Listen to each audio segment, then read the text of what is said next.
Hello everyone, welcome back to another live stream here on the twitch.tv/the Xisuma, playing on Hermitcraft.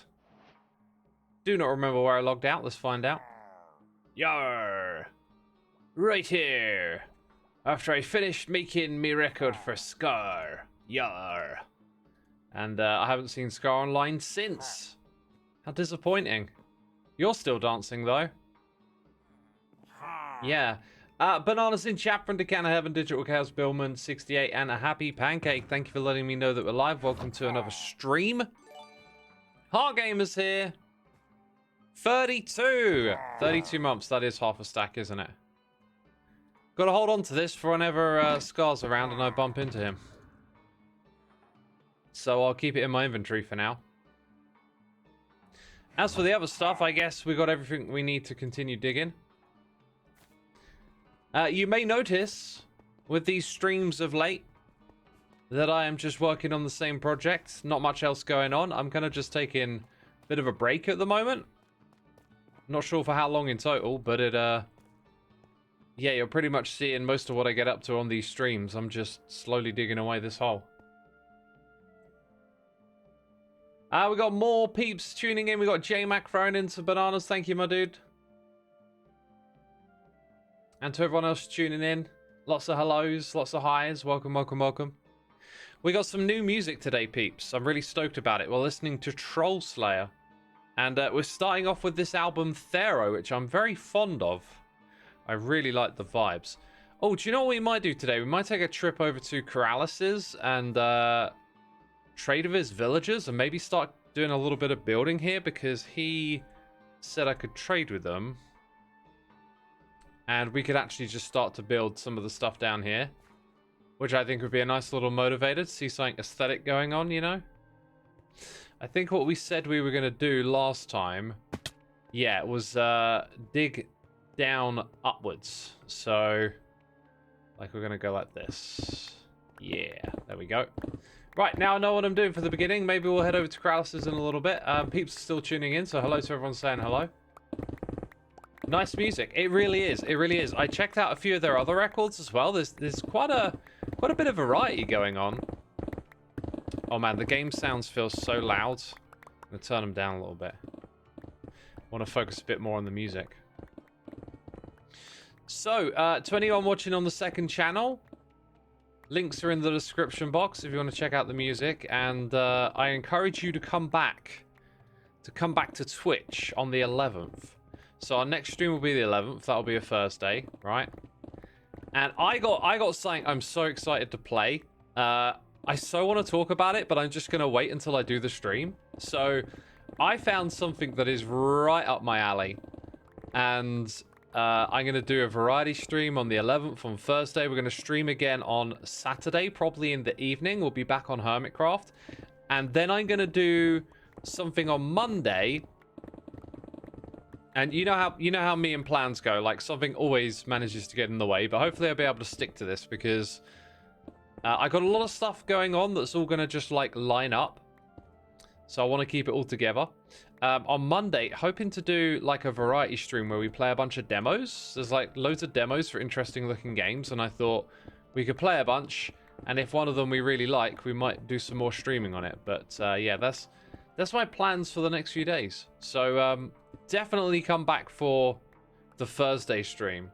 Like, I am so excited to show you what I found. I know there will be people in the audience that are like, oh my god, this is amazing. It's something that you would want to know but may not have heard, because I didn't hear about this. I found it like kind of by what prompted me to find this thing just by chance. I think it was like there was a short. And I don't like watching shorts, but dang it, I've reminded myself of bad habits now. I was browsing YouTube again. I was doom scrolling. Every time I think I'm doing good, I then have a story about doom scrolling. So I've still got a problem with that. But yeah, I saw something related and then I clicked and then I was like, wait, what's that? And I went and searched and I couldn't believe what I found. But anyway, I'm gonna leave it right there. Like people are asking questions. Like I said, I I don't want to talk about it. I want to jump straight in and play, so I'm like holding my excitement back. I'm holding my excitement back, and we're gonna check that out in a couple of days. It's difficult, but I'm a man of discipline. I'm like, no, we will not spontaneously enjoy this now. I had a plan, and it was to play on Hermitcraft, and we're gonna stick to that. We've got a couple of stream streaks coming in, big ones. Shiate, thank you for 70 streams, and some random human, thank you for 50. Appreciate it. Teasing us as a happy pancake. Honestly, I am not trying to tease. It's just, now that I've said something, I'm trying to say as much as I can without saying anything, and it's not a good idea, so we'll move on. Move on, how about that? Is it another weird egg game? No more questions about the game. No more questions. We're done. We're done. If you want to find out, come back on Thursday. CP Studios, thank you for your 10 months of support. I appreciate you and hope that you are entertained and enjoying the stream, my dude. Thank you. Thank you for 10 months right there. That's some serious generosity. So yeah, I apologize, but let's move on swiftly. You know, let's talk about something else.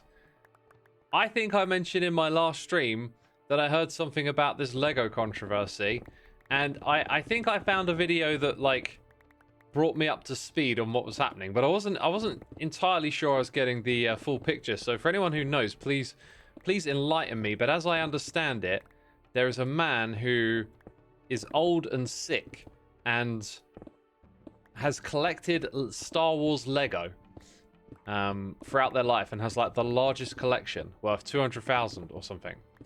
And they took it to a different store, not Lego. This different store that deals with reselling Lego, and the store, I think it's like McDonald's. It's a franchise where, although there's a brand, the store owner is different. If you didn't know this, when you go into a McDonald's, it's like there's like a local businessman that owns that McDonald's and runs it, and that's like a franchise. So you have like top level McDonald's, you know, creating the menus, the brand, the advertising, and then they get other people to franchise the stores and run the stores for them. Bricks and minifigs, that's the one. That sounds like it. We got a bear raid coming in. Bear raids, bruv. Bear raids. Hello, gamers. Welcome on in, everyone. Dale Watt, thank you for 30 streams in a row as well. Appreciate you. Coda Corgi, feel free to place predictions. I will ignore all of them and confirm nothing. That's what I will do. So you, whatever you type, you already know that I'm gonna just tell you nothing. Oh my goodness me, that's a lovely cup of tea we got right there. You wasn't expecting anything else. You know me too well. You know me. If you don't know X by now, you will never ever know that he's a massive troll. Yeah, that flowed so well, didn't it? That flowed so well. Xisuma, tell us something. I'll tell you. I'll continue telling you the story. So, I believe what happened. This is where it gets a bit fuzzy, and I'm not quite sure. But I believe what happened is the franchise part of the business, the owner of that, it changed hands around the time they picked up the collection, and then the new owner said, basically, well, they didn't say it, but they're like, they're keeping it and they're not giving it back to these people, or giving them their money. But apparently the corporate side, that's the people that run the franchise, they're sort of involved too, and they're using their weight as a company to like bully anyone who gets involved. So like a bunch of YouTubers got involved, and then they like stepped back because all this legal pressure came on them. But further than that, that's about my understanding of the story. Coda, it sounds like you may have heard about it. The guy had his massive Star Wars Lego collection stolen. Yeah, basically you could word it like that. I call Coda Cody. It's, you know, that's how my brain works. Hello, have you been watching? Shouldn't you know me? But if you don't know X by now, You will never ever know that he messes up absolutely everything he says. Alright,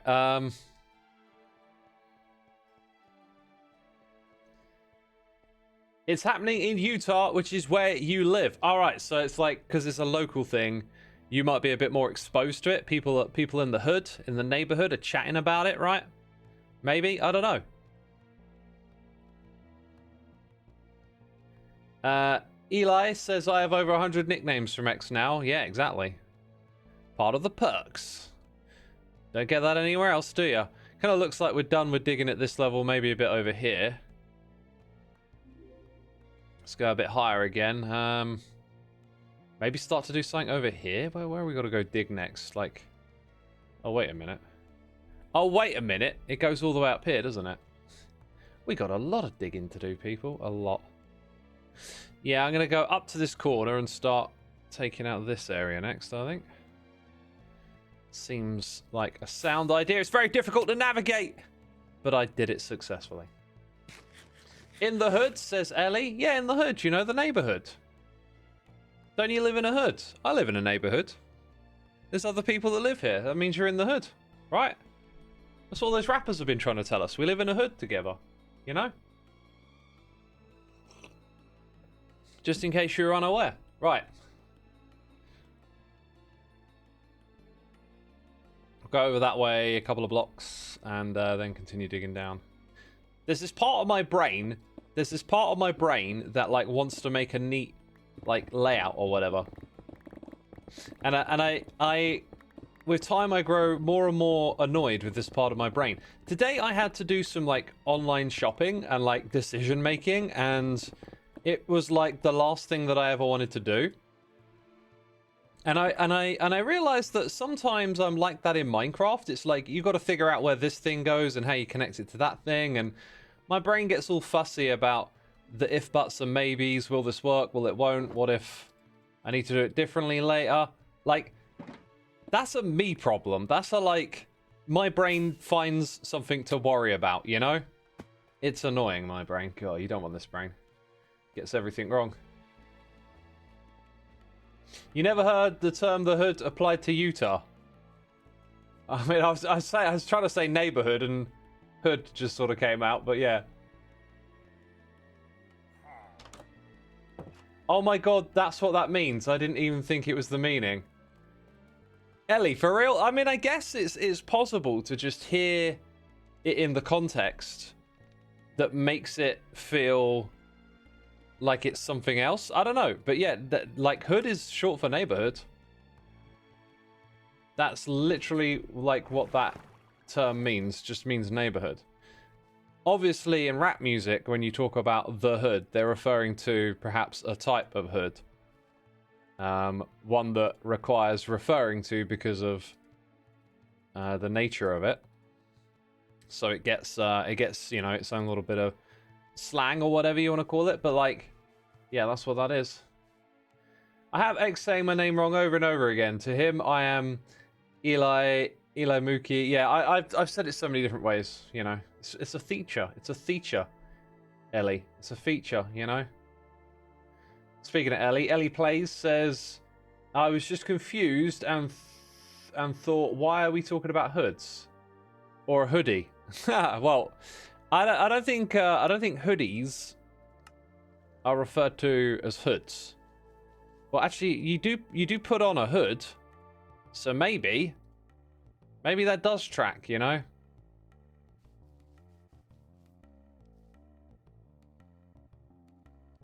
Anyway, it seems like no one has any opinions or input on the whole Lego thing, so despite me seeing it all over my feed recently, and it seeming to be the thing that everyone's talking about, maybe not. Maybe not. And to be fair, now that I learned a bit more about it, like now the mystery's kind of gone, you know? It's no longer like, what's this mysterious thing everyone's talking about? It's like, oh, okay, that's sad. I'm ashamed that happened. I'm ashamed? I'm sad that happened. You know, it's a shame that happened. See what I mean about the words coming out wrong?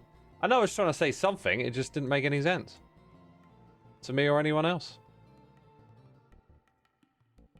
I feel like didn't I just like shift all of these in a moment ago? Maybe I was looking at the crafting bench. The Lego thing is too much for a chat message. Sorry, says K Susla. Well, tell me this: is there anything more to it? Like, is there like a, I don't know. Oh, but have you considered this? Because the way I heard it explained sound kind of cut and dry. It's a corporation and a business owner being incredibly mean. Does it actually cut in a different direction? I hadn't even thought of that yet. I just heard a bit of the story earlier. I've had a weird day of like doing cleaning and just nothing really interesting me much.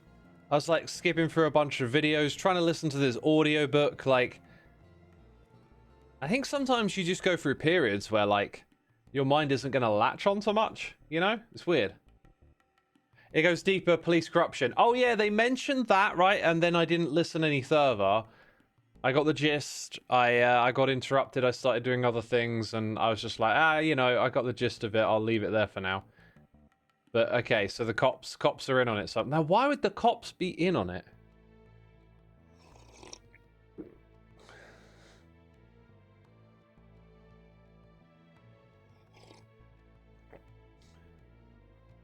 So the company give their statements, and then they keep dodging the facts.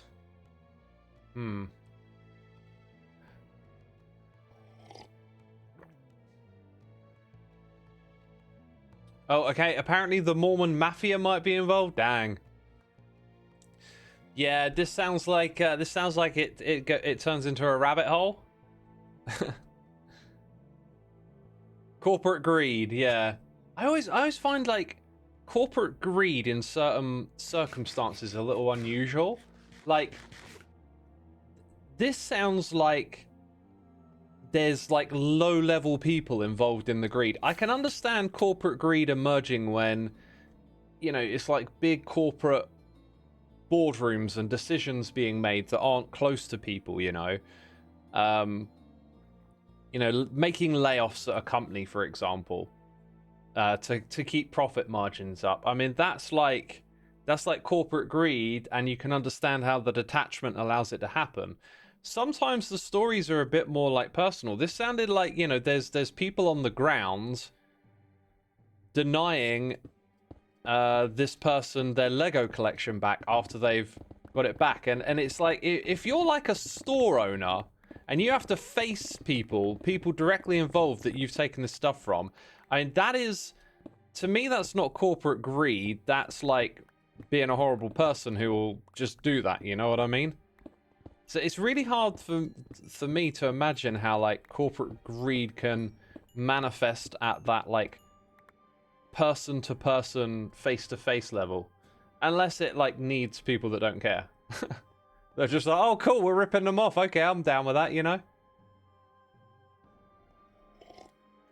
Token says, yes, it's a deep rabbit hole. Yeah, I kind of got a little bit of that impression early on anyway, just the amount of stories popping up about it and all these weird angles on it. And now that I've, like, gotten a few bits together, like the police corruption thing, that's going to make it a rabbit hole. Now there's... Okay, so it sounds like there might be a religious community involved, and that there might be judges that are a part of that or something. Wow.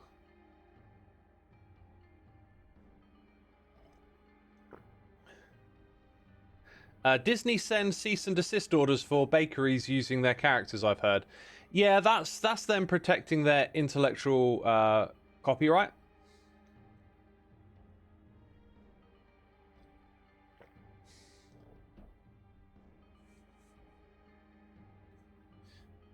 I like bunnies too, says Eli. Oh, we just pivot like that. We're talking about the bunnies. I suppose having the cops on your side gives quite a bit of confidence when acting in person. Yeah, it would, Callie, wouldn't it? Like having the police back you up. But like when you're doing something bad, I mean, it's hard for me to imagine doing something bad and feeling right about it. Maybe some people are just a lot more comfortable with doing self-serving stuff where you don't care about the morality. I mean, Let me tell you a story. I think I've told it before. I'll keep it brief because we're going to go all over the place today by the sounds of it. Anti Brint says, hi everyone. Joining X's stream in the middle of a conversation is always fun and confusing. I can imagine that, yeah. I can imagine that. So, when I was young, I had a very bad person in my life who essentially would try and coerce me into doing terrible things. Some of which I am just not going to divulge or talk about. And other things are not as bad. So, this was when Pokemon cards were very popular. And, you know, everyone, basically all the kids, wherever you went, and this is when kids played outside, okay? We'd go outside, we'd play in fields, we'd have our Pokemon cards. And I had no intention of taking anyone else's Pokemon cards, right? Like, it hadn't crossed my mind. But my mate told me that he was going to, like, distract this other kid and, like, just look through his cards, and when he's not looking, take that rare one that he's got and then give it back to them, and we'll go shortly after, and then you'll get that card. And I remember, like, pushing back a little bit, and then this guy's a bully, right? So, you know, it's like, hey, if you don't do what I want, you're not going to hang out with our group anymore. And so I gave in, and I did it, and I felt so bad about it. He also got me to steal from stores, and I felt really bad about doing that too. And like, I was never comfortable with that, and have never done something like that again. Fortunately, at a certain point in time, I cast this person out of my life, as did a couple of my other friends.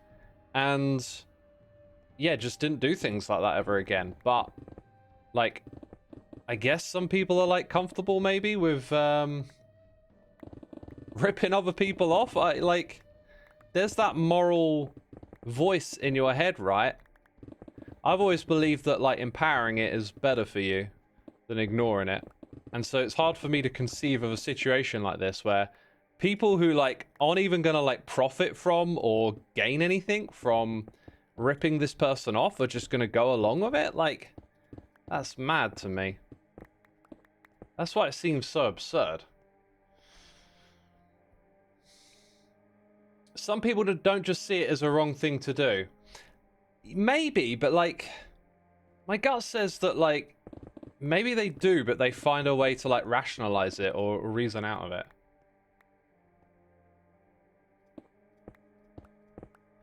My tween has a friend like this. I don't understand why they like to coerce others or participate in bad things. What is a tween again? Like, a teenager, right? Do you mean your teenage child? Is that what we're saying? Tween. I know I've heard that term before. 10 to 12. Oh, like, so just before a teenager.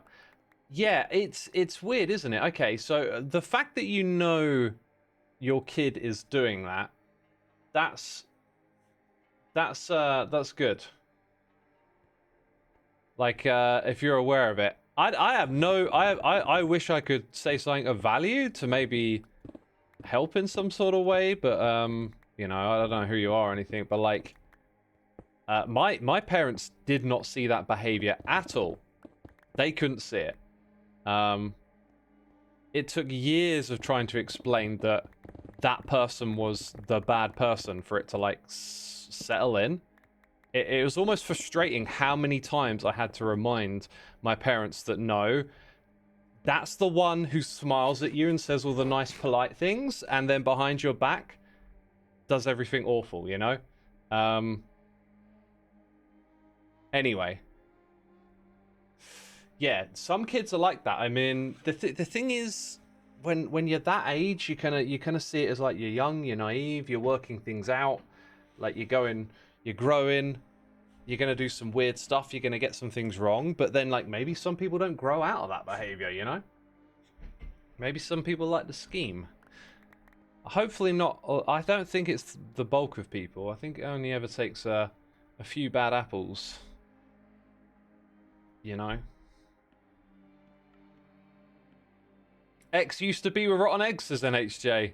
Yes, I definitely found myself next to a rotten egg, that's for sure. A very rotten egg. You have more questions now. Feel free to ask. Are the kids in Goonies tweens? I think they are, yeah. I think the kids in the Goonies are tweens, yeah.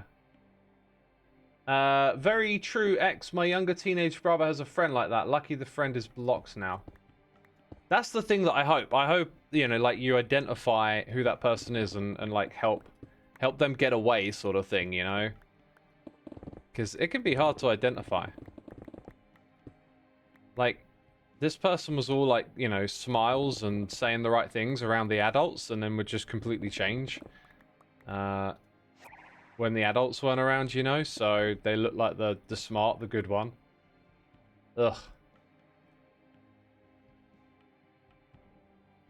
You love the Goonies, 10 out of 10 film. It's a fun one. It's one of those like childhood movies if you're from like the 80s and 90s. I will still watch that movie and be very fond of it, but I would get if people today didn't see the fuss in it. Like, I don't think all movies are timeless, right?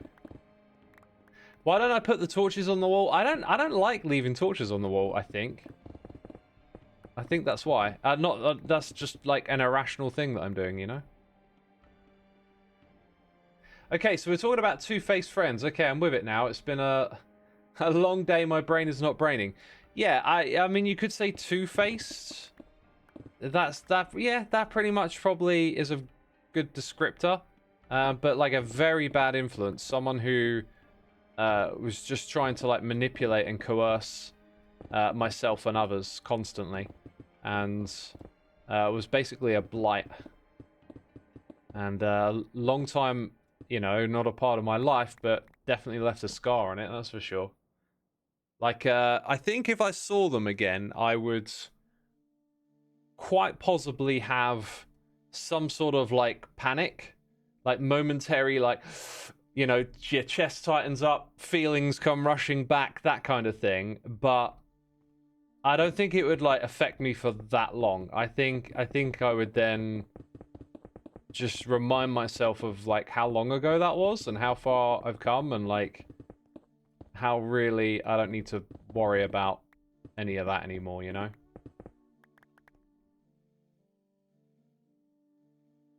Your brother's former best friend turned out to be an awful person, which was fun. It happens, doesn't it? Yeah. Manipulative might be a better word. Very manipulative, yeah. You love the Goonies, your parents made you watch it. Oh, awesome. I hope you... Well, you did. You loved it. That's great. Yo, Shiny Object 299, thank you for using your Amazon Prime subscription. 9 months. That's a Twitch baby on your screen right there. Ah, look at that little derp. Oh, what you gonna do, buddy? What you gonna do? Oh, we're celebrating. We're celebrating, aren't we? Oh, and now we're gone.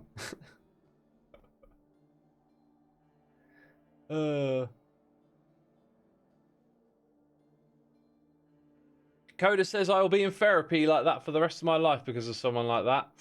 I can understand. Yeah. I think the things I went through because of them were very traumatic for me. I think you know, like things like trauma are concepts that probably apply a lot more in our lives than we realize. I think a lot of who we are as people can be shaped by you know, the things we go through. It sounds silly and almost obvious to say it out loud like that, but it's an awareness of that that's important because the language of therapy is incredibly helpful, I think, in many different situations. In a ways, it's that thing about how like anyone can benefit from therapy, because even if you think, you know, you got it all together and you're doing A-okay, no one's perfect. Everyone's gonna have something. Maybe it's what makes us who we are, the various little difficulties and traumas that we go through. But when you have the lens to see things like that, then they can provide you with like insights as to why you are the way you are and what you're into and why you behave the way you do and stuff, you know?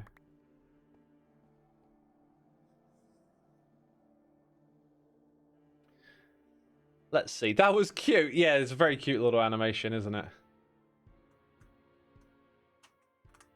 Mate, I need to turn this music up. Like, I'm going to turn it up for all of us. I did that last time when we had some new music. Shout out Portacallis. Definitely going to be playing more of their music on these streams. Which one's this? Shifting Sands we already listened to. Corden's Maze is coming up. That one I really liked. It's really cool. It's got these like desert-y vibes. It can take you to that place, and then the occasional tracks really sort of perk the ears, and I don't know, just have a little jazz, a little pizzazz to them, you know. The next track on this album is one of those, I think, for me. CBYTY coming in with 75 streams in a row. That's amazing, my dude. Thank you so much for the support. Appreciate you. And I hope you enjoy the stream today. Oh yeah, this thing keeps going down, doesn't it?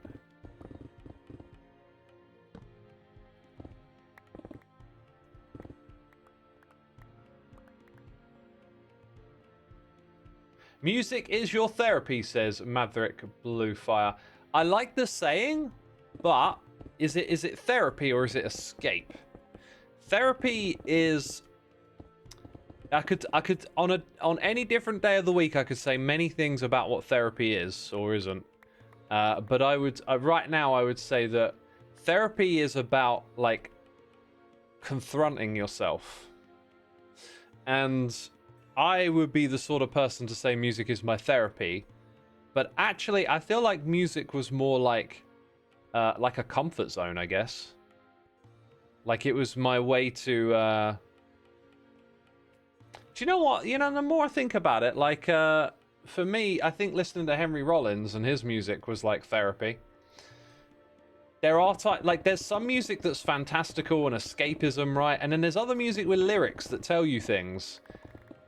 Like Henry Rollins saying, if you could see the you that I see when I see you seeing me. It sounds like, you know, Bear Grylls. How many grills could Bear Grylls grill if Bear Grylls could grill grass and Bill Gates and Microslop?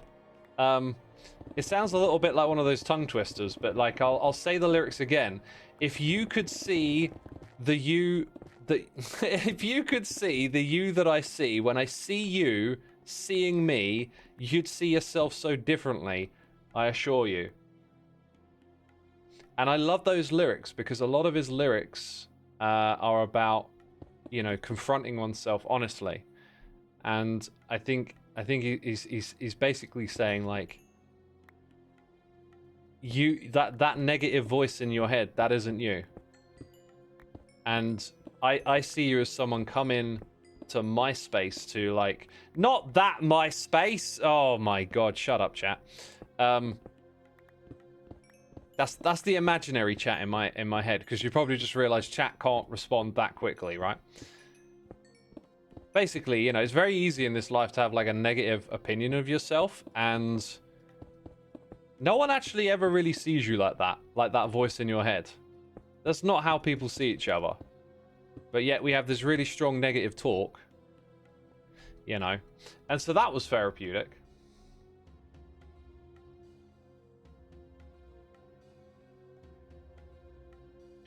Ren, you would put on the therapy side. I could get that. Yeah, I could see how you'd find therapy in his lyrics. That makes sense. MySpace? Yeah, I'm old. I know what it is. You don't. What's MySpace? Whose space? Where's your space? Ah, yeah, we've got this big chunk right here. Couple of blocks down. I think we're gonna go to, oh, let's get rid of these frame rate issues by reducing the amount of rendering going on. It's kind of like, I think it's kind of like when you put lots of glass in a world of different colors. You will cause your frame rates to go because it has to do loads of calculating. That's the noise they make, by the way. I didn't make that up. That's the noise they make. You know MySpace? Ah, you're old like me then. Or you watched a video about it, I don't know. Could be either of those things.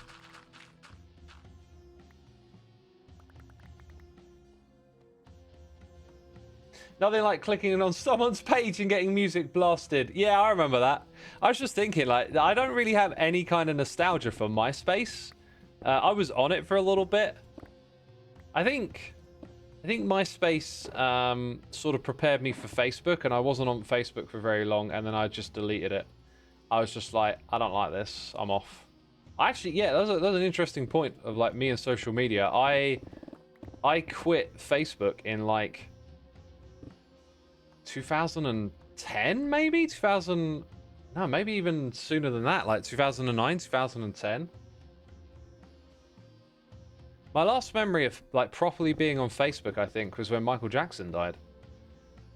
And like, I just didn't like the experience on there and got off of it. But like, I'd also been on MySpace before it and was kind of like exhausted of that.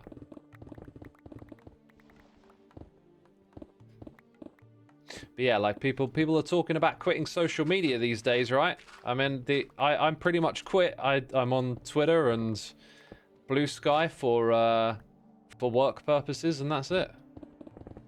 Don't do anything else on them. Although, if you count YouTube as a social media platform, then yeah, I'm on there, obviously.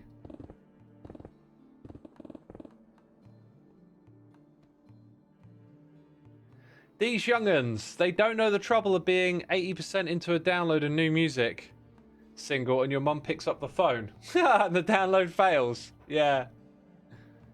You think music is absolutely therapeutic, sometimes better as a good conversation with people you know as a psychologist, says Anti Brent.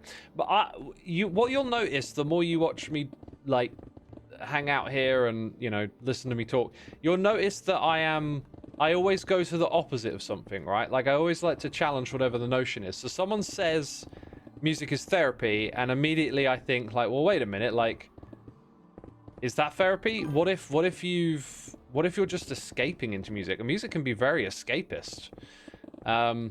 Then you know, we don't just stop there. We keep going around in a circle and come back to the idea, oh, wait a minute, yeah, no, there's that music I listened to, that was definitely therapeutic. And then reading your message reminds me, what about ambient music? There's studies on ambient music and its effect on the mind, and I in the past have championed ambient music as being incredibly helpful for dealing with moods and difficult situations. So yeah, I think in a roundabout way, we'll say music is therapy, but also remember music can be escapism.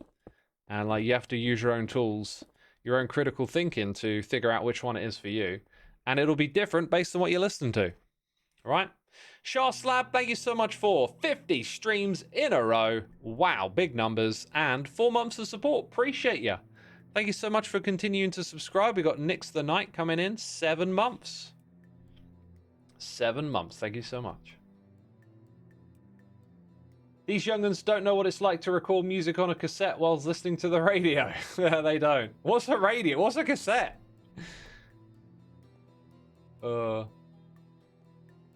Drum/strumming is cathartic in a way. Getting into music is definitely cathartic. That is my regular catharsis, would be playing, composing, learning, anything getting into music. I've had a few days in a row now of just spending many more hours composing, playing, learning, and absolutely loving every minute of it. I kind of always knew I would, but right now, it's like I'm conducting the experiment. I'm living the musical life, and so far it's for me. And I'm pretty sure I've always known it's for me, but like, I haven't had a mood dip yet. Like, I'm waiting for this day to come along where I'm like, I feel lethargic about everything, because it happens every once in a while. But I'm kind of curious, if I just keep doing music, like, will that day come along? It probably will. But so far, I'm like on a hot streak where I haven't felt that kind of like, okay, I just keep doing music stuff and loving it. It's like, oh, this is great. This is what I love doing.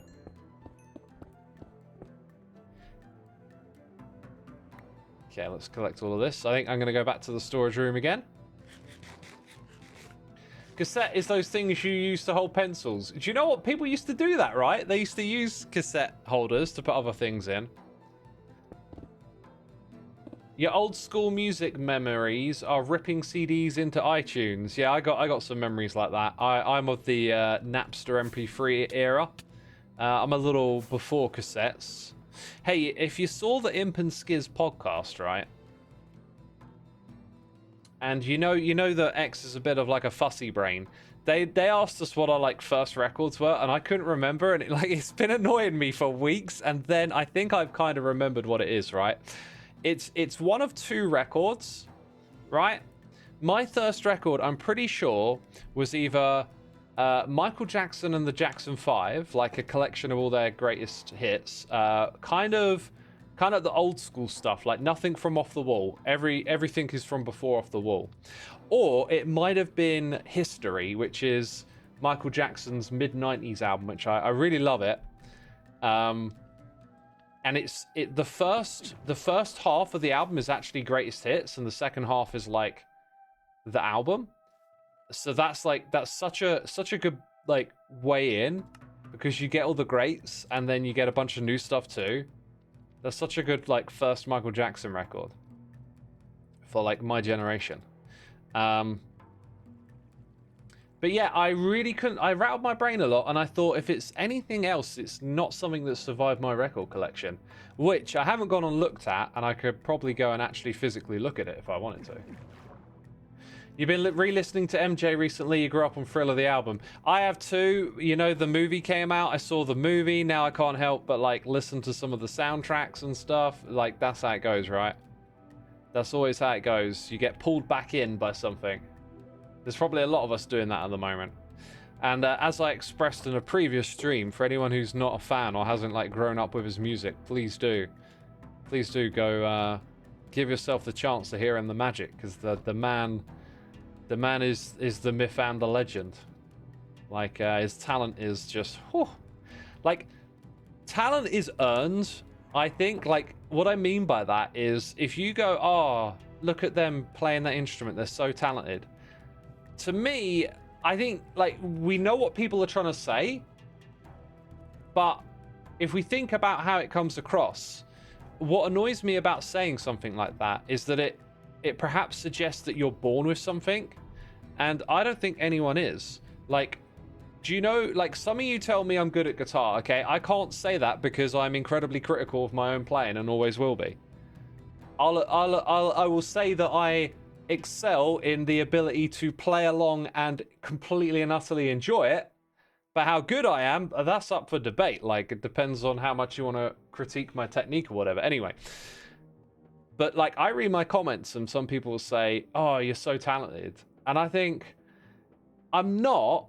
I just put in tons of hours into this, right? And I think it's true of a lot of things. It's true of a lot of things that you're not gifted, you're just the person who put more time than other people around you into that thing. And like with Michael Jackson, that's both true and not. The reason I say true and not is because one, like, okay, this kid was like raised on music and been playing since he was a child. But despite that, his music feels like it just goes, what he does goes a step into that doesn't make sense, right? Like there's like some other thing here that's happening. It's like he's receiving God or something in the music. He's that exceptional, but you can make the argument that, like, well, think about how many hours he put into it. It was his childhood obsession. It was his entire life. See, I'm a big believer that, you know, things are born out of, like, doing. And I don't buy into the more mystic, like, oh, you know, born with a gift type thing. However, with Michael Jackson, I do feel like it challenges that notion a fair bit. Yeah, so I can't remember why on earth I started telling you all of that, but there you go. You know, have that one. It was basically saying that when we say someone's like really talented and born with a gift or whatever, it's like, no, you have to put in the hours. Let's see if chat can come up with any counter examples. It's like, name a musician who's incredibly talented and like they don't practice, they just picked up a guitar one day and like, here you go, I can blaze a Metallica solo, watch me go. Like, are there any stories like that? I don't know. If they are, I'd probably say they're just BS.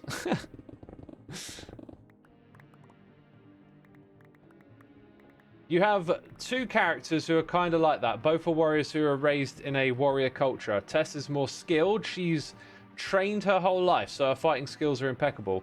Nia is the more naturally gifted fighter, but she pursues other things. See, by the way, I really like that you have characters. You're obviously writing and creating a world somewhere, and that sounds interesting. But let's like take this idea of the character who works really hard and the one who is air quotes naturally gifted.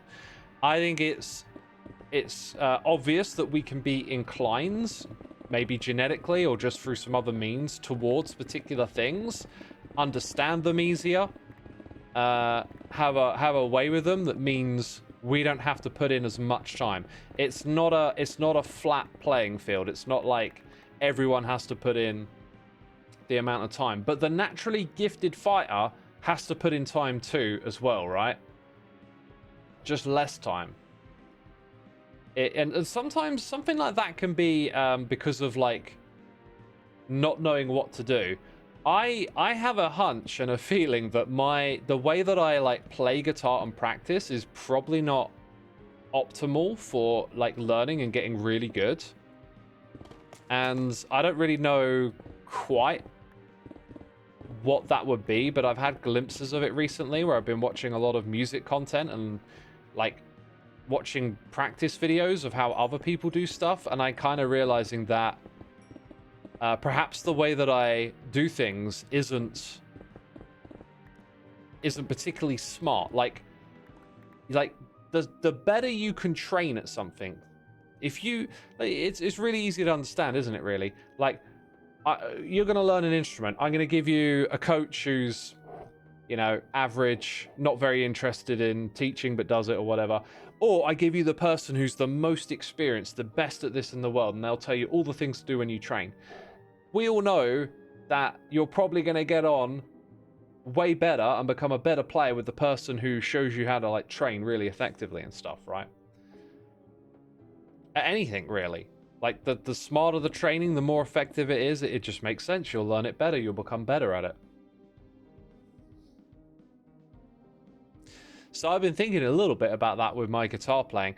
And I can compare it to my piano playing. And I think my piano playing has been on a much stronger path from the get-go. I've had way many more ideas about how to approach it and the learning path that I'm on, that I think I've made an extraordinary amount of progress on the piano compared to how I made progress on the guitar.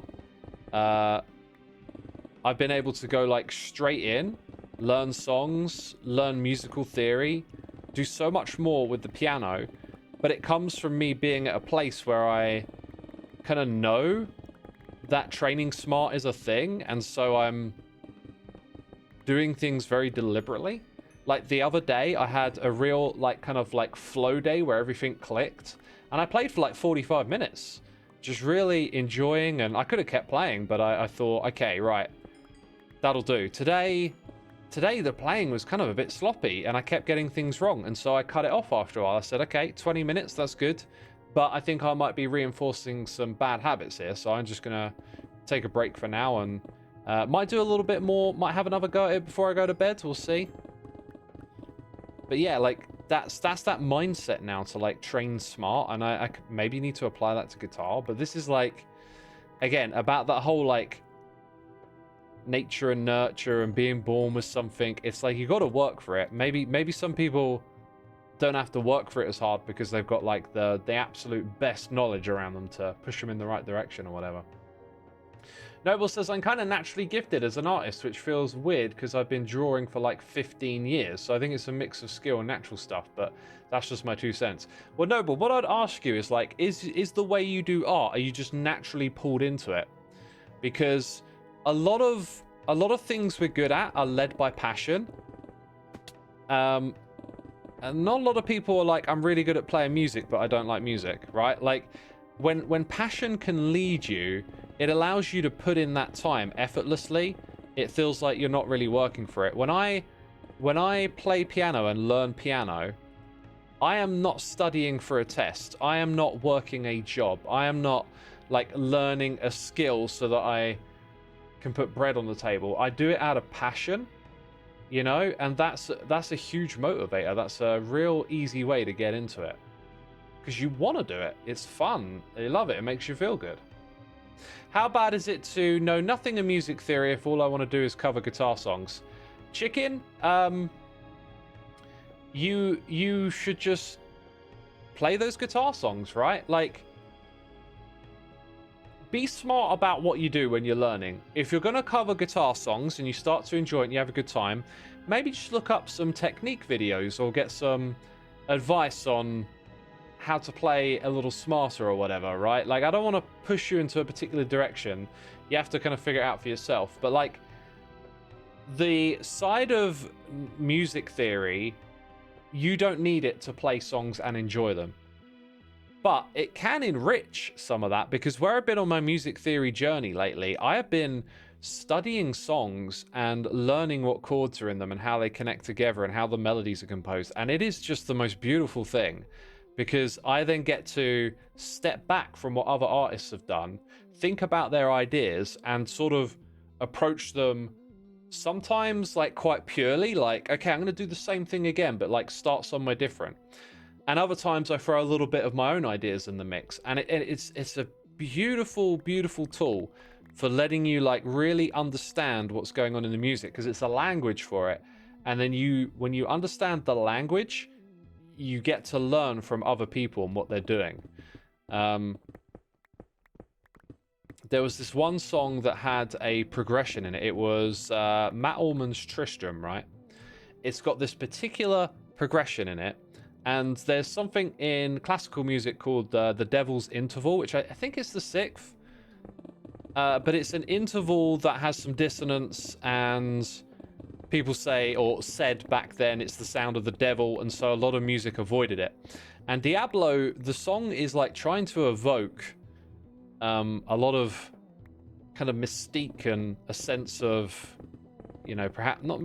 Yeah, maybe just evil. It's hard to describe. If you know the soundtrack, you'll know what I mean. There's a lot of like ambiguity in it, and mystery and darkness, and you know, they pointed out it's an augmented fourth. Ooh, let me think about that for a second. So, oh, I need to brush up on this again, because I kind of got like the whole.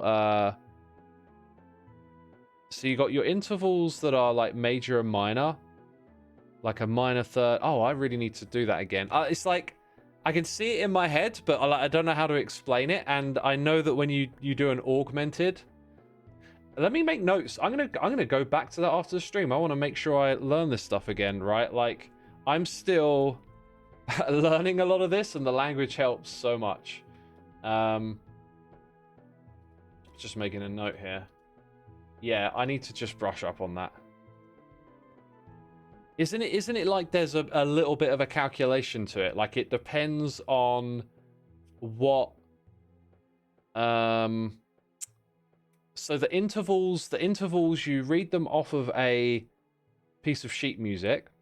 You got the lines, you got the spaces in between the lines, you're counting the distance. So, like, let's say we've got A, that would be 1, then B is 2, 3 is C, and D is 4. But then augmented or diminished, well, diminished being a fifth, would be, is it if it's raised, it's augmented? And I think you have to count the distance between the sharps in between. I need to brush up on that again. Because now, when I hear someone talk about it and explain, like, the interval, I know what they mean. But then to go and calculate it again is, like, a different thing. Anyway, the whole point is that there's an idea in this music, and it's been composed deliberately this way to include this interval that is supposed to evoke the idea of the devil.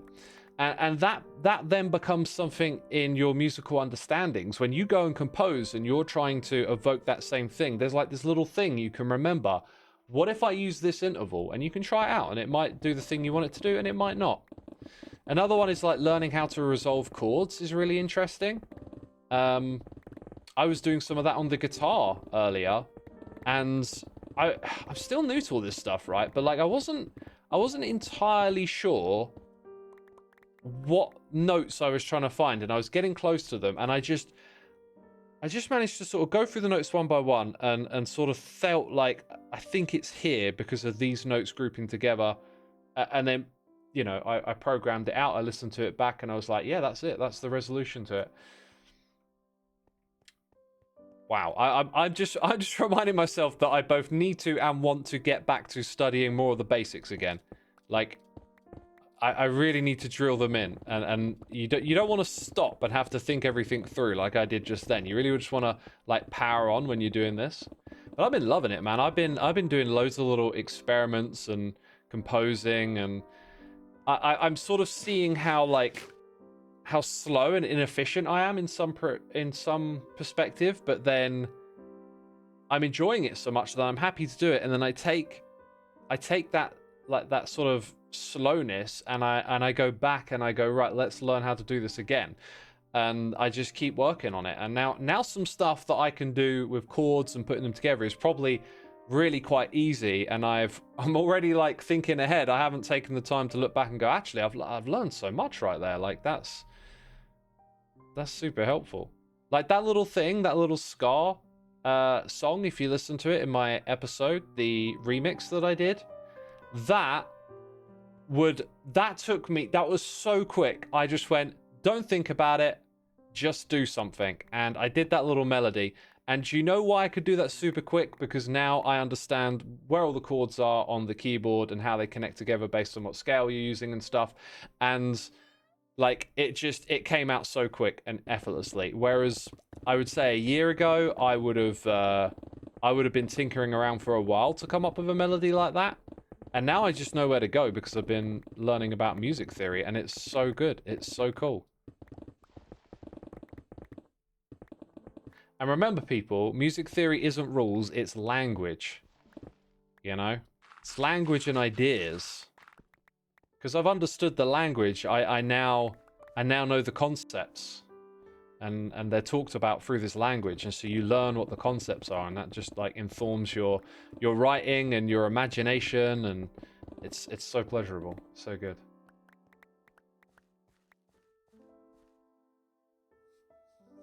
That was a bit of a waffle. Sorry about that. Yo, Leon eats you. 8 minutes, 25 streams. You made it halfway to a 100. I was like, halfway? You made it halfway to the halfway, got ya. My father said the same thing about MathX, says Noble. Interesting. I could understand that. I think I could understand that. Because whenever I start learning a little bit about stuff like maths and physics, I love it. But then it's something you got to continuously do.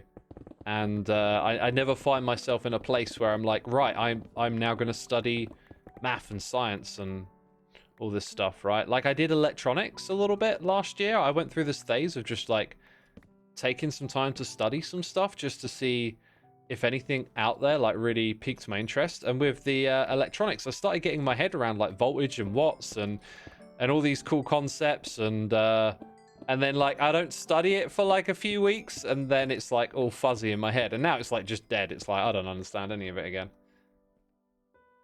You finished the Project Hail Mary audiobook yesterday. Definitely worth the listen. Such a great book, says Calvin. Did you do that before or after going to the cinema? And please do tell us how that affected your experience, because I was book first, and that was such a great way to do it for me. Like, I've wanted to do that. I think I have with another movie. I can't remember. I think it was The Free Body Problem on Netflix. I did the book first. And that was just such a great experience to do it that way. And like then with Project Hail Mary, it was absolutely awesome. So I'm all in favor of the books, but yeah, I've done some the other way around. I think book first is probably gonna have that stronger connection.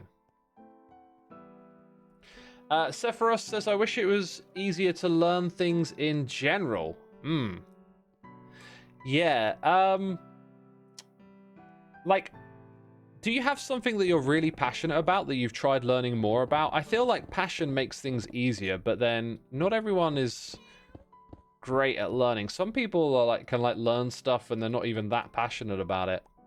So we're all definitely born with different capacities for learning and stuff, you know. Time to stand for a little bit. There's so much the film misses. It's great. It's just missing so much. I know, right? And like that's why I think reading the book first, you naturally filled in all of those gaps, you know?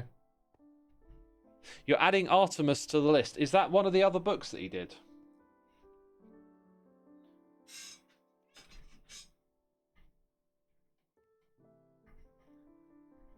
Your son is at the Friends watching the movie right... Sorry, your son is at the theatre with friends watching the movie right now. Which one is it? Amazing Digital Circus. Whoa, that was really loud. Callie! Thank you for bursting my eardrums for 88 months. Goodness me, that was loud. I think that's because that channel isn't on my mixer, so it just comes through full blast. If I've tweaked other stuff. Hello, kitty cat. Oh, goodbye. I saw the little kitty cat in my neighborhood today. For those of you that heard the story before, there's a new cat on the block, and it loves playing. Today, it was like staring at something in the distance. I started stroking it, and then it like wrapped its arms around me and like started like play biting a little bit. And then it stopped after like 10 seconds and it stared off into the distance again. And I couldn't see what it was staring at. It didn't mind me stroking it. It was totally chill and cool. But it like played for 10 seconds and then was like, no human, there is something going on over there that requires my attention. And I was like, okay. I was also thinking, stay young. Don't lose your playful spirit. You know? Such a cute little kitty. I'll tell you, if I sent you a picture of it, yeah, you'd be like, oh, little kitty. So sweet.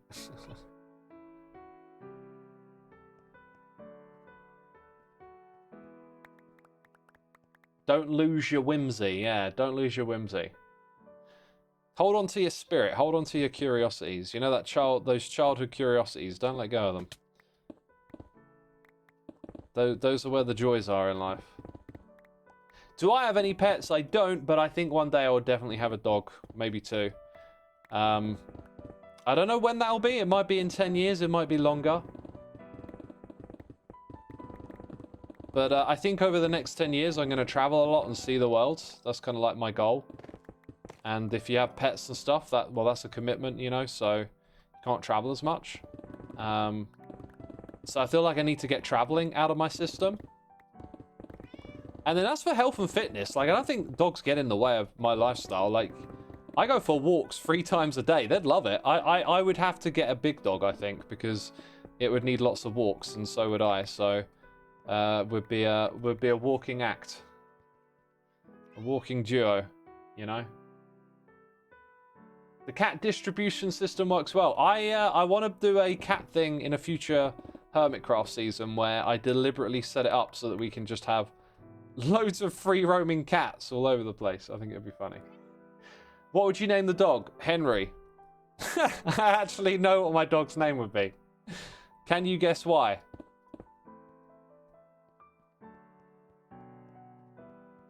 That some of you will know why it's called Henry, and I want to see if anyone knows why that name.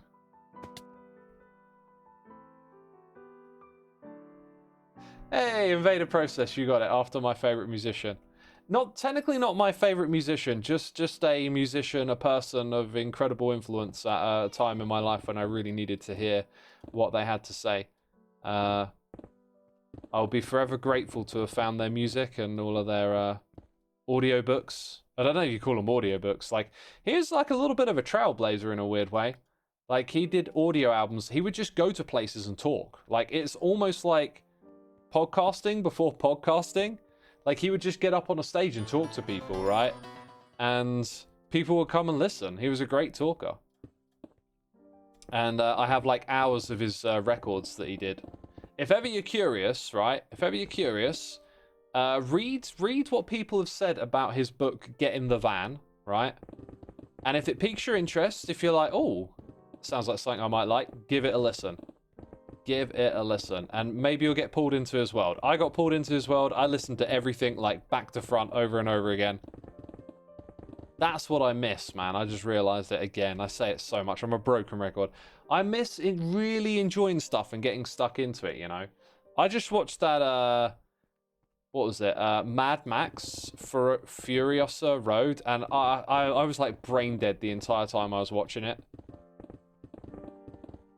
Man, what happened to not just this abundance of options and like just having stuff that was close to you and you enjoyed it over and over again? Why can't we get back to that? Why can't I get back to that? I mean, I feel like it's a broader thing, but maybe I am mistaken.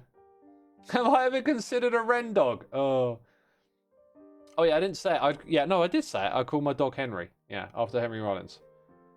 Believe me, there is nothing deep to that. It is not like some homage or anything like that. It's just, I like the idea of calling the dog Henry. That's it. I just think it's a fun name for a dog. Call it Henry. There really ain't much more to it. And we got the one, the only Chimera Dev here for 42. The answer to the ultimate question of life, the universe, and everything. 42. As some would say, yes. Also, Lucky Tiger Kid in here is here for 96 months. That is 4 more months to the dungeon. We had a new entry into the dungeon. The dungeon's been updated. We will see the dungeon again sometime soon, hopefully. But I'll say no more. And then maybe in 4 months we'll see you again.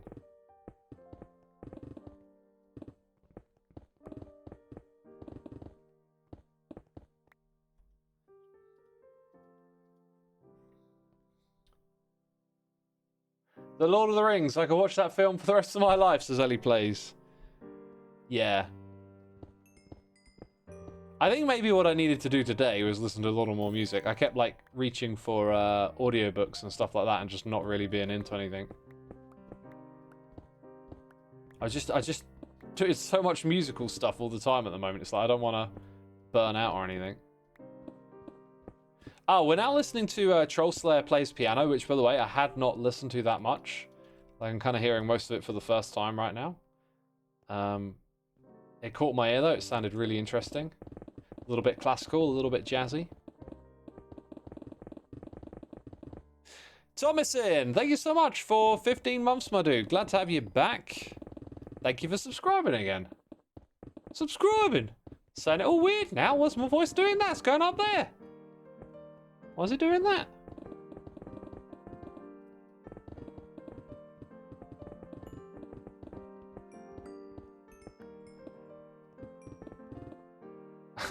Ender Dan says, thank you, Bear. I de-shrimpified my back. What's that?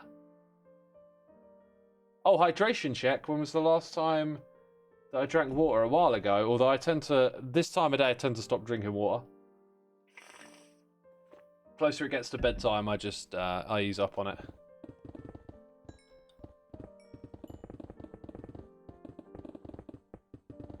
But I drink plenty in the water, in the morning, don't worry about it. Don't you worry about it. Okay, we need to get this, coal. I think we need to go back to storage again.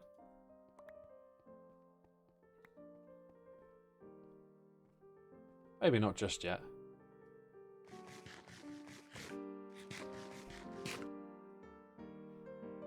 Should you make yourself some iced tea for tomorrow? Absolutely, as long as you're not ramming it full of sugar. Sugar bad, Napster good.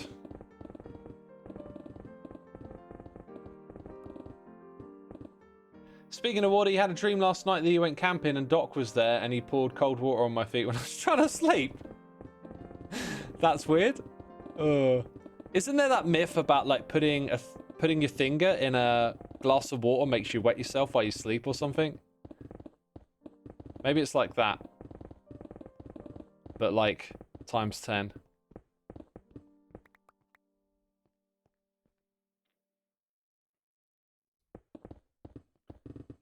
You're drinking unsweetened iced tea right now. Nice, nice. Yeah, do you know what? Like, that sounds appetizing when it's warm. Because right now in England, it's just like, it's cold again. It's weird. It's not cold cold. It's just like, even when it's a bit sunny out, it doesn't really feel that warm. And I like it when it feels really warm. Reminds me of being on holidays, and I go outside for a long walk and feel good.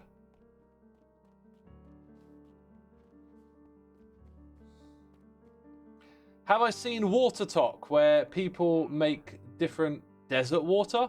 I don't know how to explain it. Do you mean they make water in the desert? Like you use condensation and evaporation and stuff? Like overnight you can collect moisture off of a rock or something like that. I don't know. Vague memories of seeing it somewhere.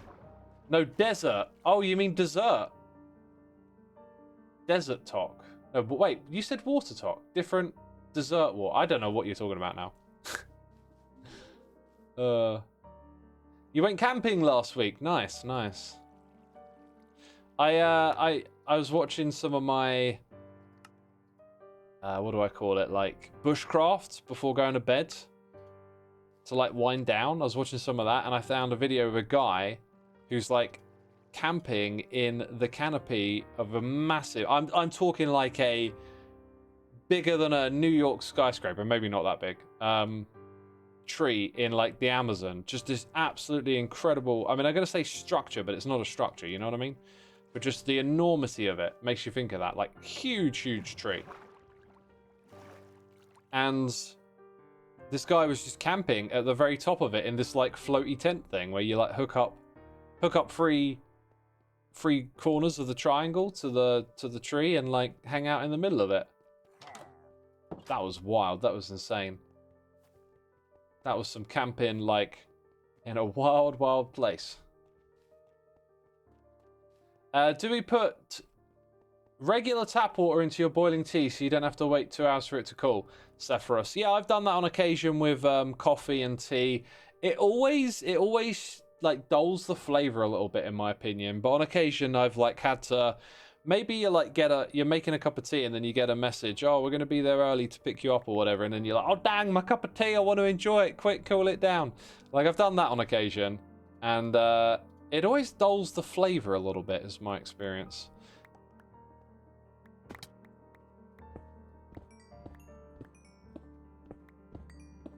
But yeah, it's a thing you can do.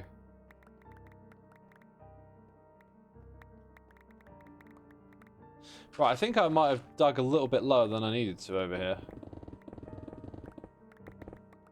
Just a little bit lower.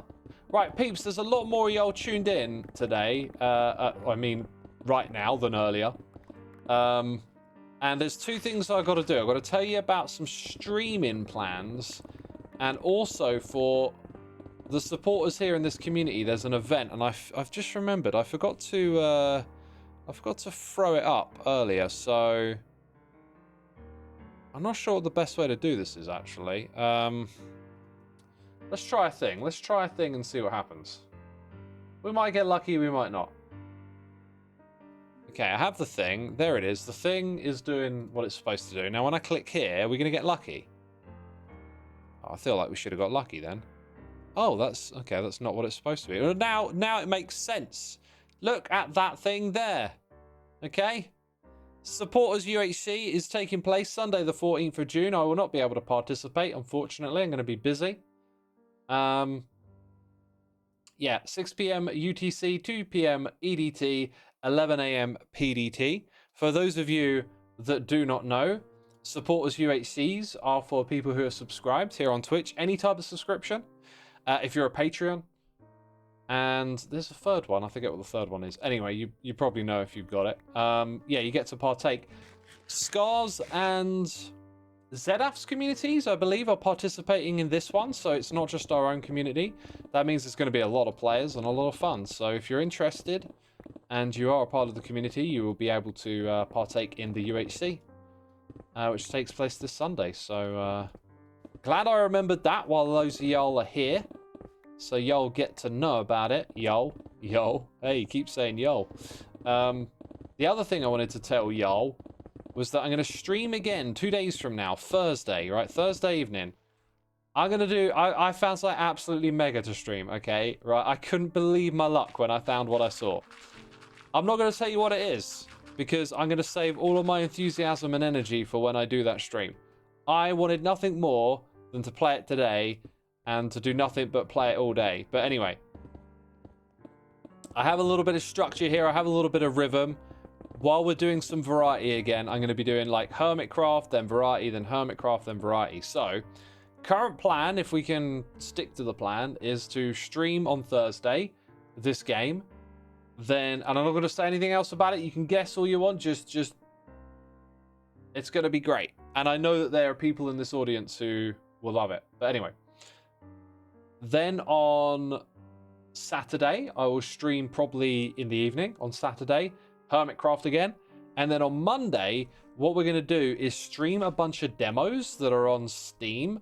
I've been looking for like the next game, variety game to pick up and get into, and I found a whole bunch of candidates, and all of them had demos, and the idea crossed my mind, why don't we just play the demos, and like if we find one that we really like, we can get stuck in with it, but otherwise, we'll play a bunch of demos and check them out, and then if you like the look of them, you can play the demos too. So that's like the schedule, the plan currently. Hopefully I can stick to it. Better not be Egg Game 2.0. One of the demos involves eggs. I'll say that. But I don't think it's the egg game again.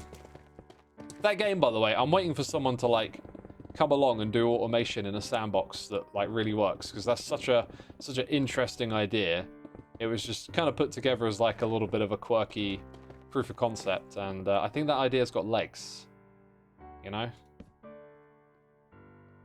I think you could go places with that idea. Rightio. Looks like we need to, yeah, do some digging back in that direction. This has come along a fair way. That's okay. Oh, we got to go higher up though. Like we're good for everything below where we are right now, because of the way we're looking at it. So I think I might, yeah, step back here a little bit. Let's go up a block and then up a block again, like that. So now we're digging all of this away. Cool. Detectives assemble. You can detect all you want, but, you know, you could just also just wait until the day. Get Swole 2, getting swoller. That game was hilarious. One of the demos is a roguelike that looked really interesting, a sort of mix of roguelike and automation. And I've had a little bit of roguelike fatigue. I've noticed, like, you know, game concepts interest me a lot when they're fresh and new, but I don't, you know, eventually I get bored of them, and the roguelike stuff is starting to get a little repetitive, but there's one that mixes elements of automation, and it looked very intriguing, so we'll check that one out on Monday, with others as well. Am I prepping the music machine in survival? Yeah, that's what we're doing. It's a bit of a mega project, right? And it's kind of annoying. This happens so much in this game, but like, the timing of doing this, right as Cub did his thing, I realized, like, wait a minute. There's this whole angle of, like, improvisation and doing stuff socially that I didn't really, like, think of. And I think that's going to be some of the stuff that really works. So after we've done this, I'm going to have to come up with some new musical projects that, like, fit that idea. And I've got a few, but probably a long ways away from where we are right now, because this is going to take many hours to put together. And it's not all digging that we're going to do today. I swear, we'll do some crafting. We're going to head over to Keralis and trade with his villagers at some point.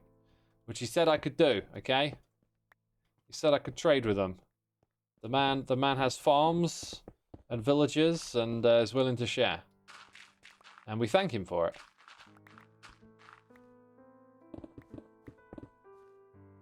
Because we need that. Sharing is caring, right? Whoa! Watch out for that drop.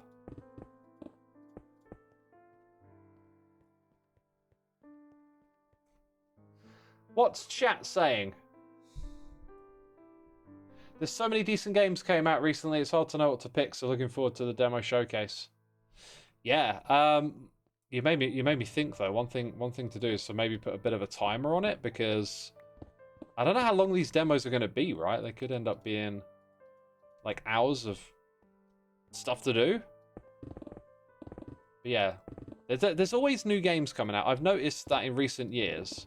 In fact, actually, it's not just games. It just feels like content just keeps accelerating, the amount of it coming out.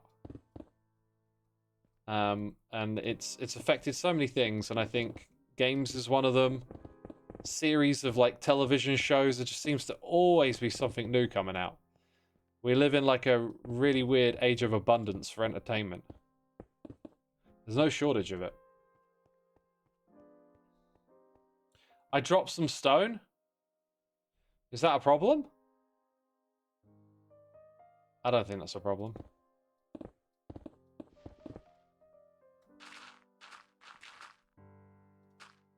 Oh, maybe it does go a little lower here.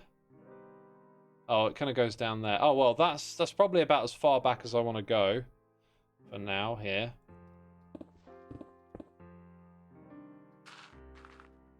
Maybe a tiny bit further.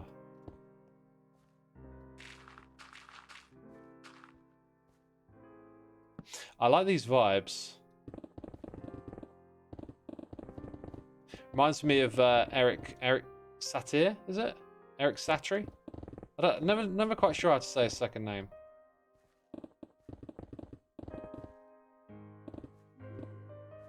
I wonder if I can play some of... Yeah, there's probably like classical music and stuff that I could play on stream. I can't remember how it works, but like... Can some of the recordings of the music be copyrighted, but not the music itself? Is that how it works? There's so little stone left. I've got loads of stone. I don't need to worry about collecting all this.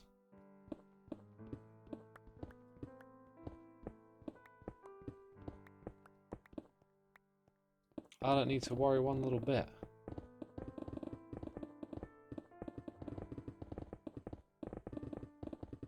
Yeah, my appreciation for piano music has always been there, but lately it's grown a little bit because I've been learning to play and stuff. There's an abundance of entertainment, but the quality of it varies a lot. That doesn't surprise me. That doesn't surprise me at all. I haven't really been watching a lot of it either. It's just, it's become so overwhelming.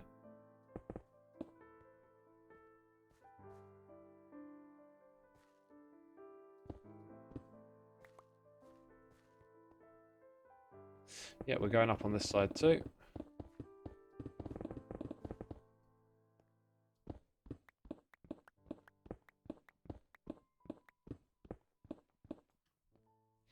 Thanks so much.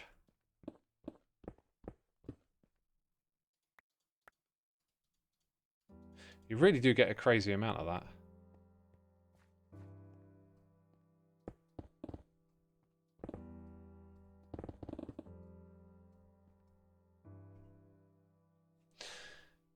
Min Min is off. You won't miss any interesting lore bomb. What is a lore bomb? Did I ever tell you the story about that time that I made a bomb?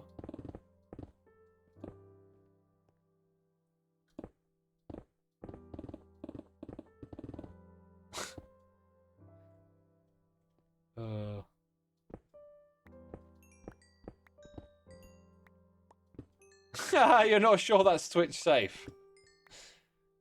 No, I made a beat and it was the bomb, you know, as they say in the hibbity hop.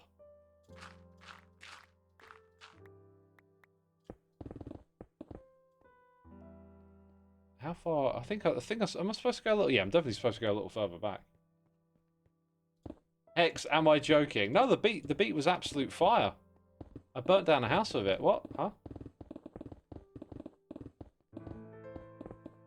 There we go.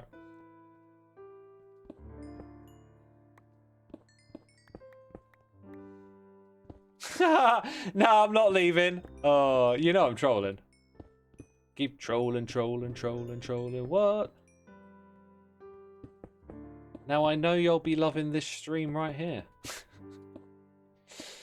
Alright, stop being a goofball. Stop being an absolute goofball.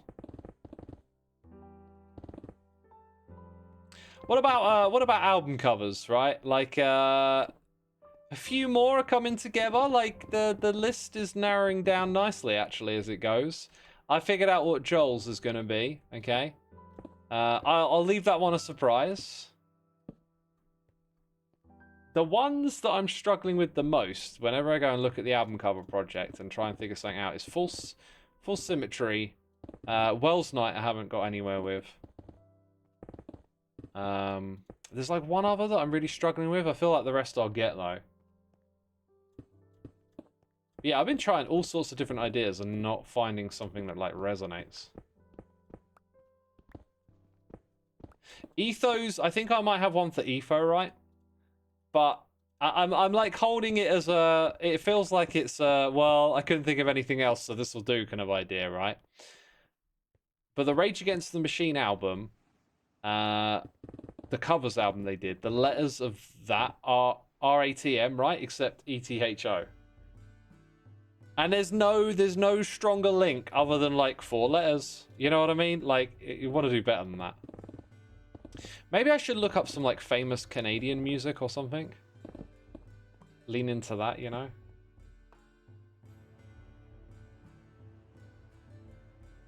Now you have to remember every album you've ever known. You don't have to remember them all at once. Origin of Symmetry by Muse. Interesting. I've been looking for like album names with like symmetry or false in it and like didn't really find much, but that one should have come up. Boards of Canada? Is that a real thing? Like a musical thing?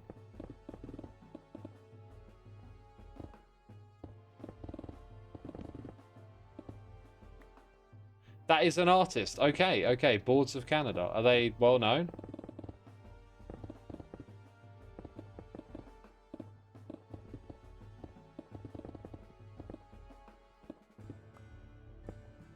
Celine Dion is from Canada. Okay. Maybe Etho in a dress. My heart will go on. Is that one of her songs? My heart will go on. Is that the Titanic one?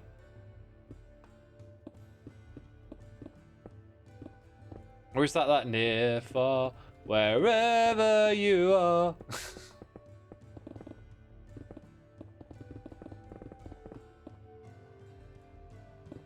What we need is like a well-known Canadian artist whose name is 4 letters long and just happens to sound like Etho. And then it's just, oh, well, my work's done for me.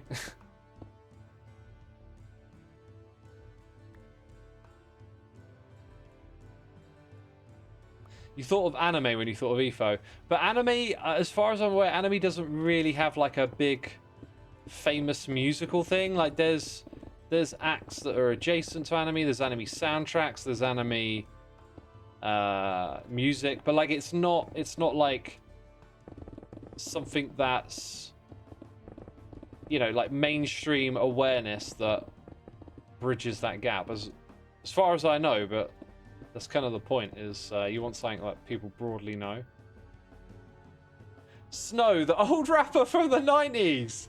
Informer, you know, Sonny only have a plan. Oh my god, I loved that song when I was a kid. Whenever I'd hear that on the radio, I'd go, oh, what's that song? I like that one. I still like hearing it. Yeah, so like Yoasobi, like I haven't heard of them. Like that doesn't mean they're not huge or whatever. If it's someone I haven't heard of and I go look them up and it's like, oh wow, they're a big deal. But like we're trying to hit on like universal kind of recognizable stuff. That's why we got, you know, Dark Side of the Moon in there. Yeah, it's a real challenge to do like 25 of these.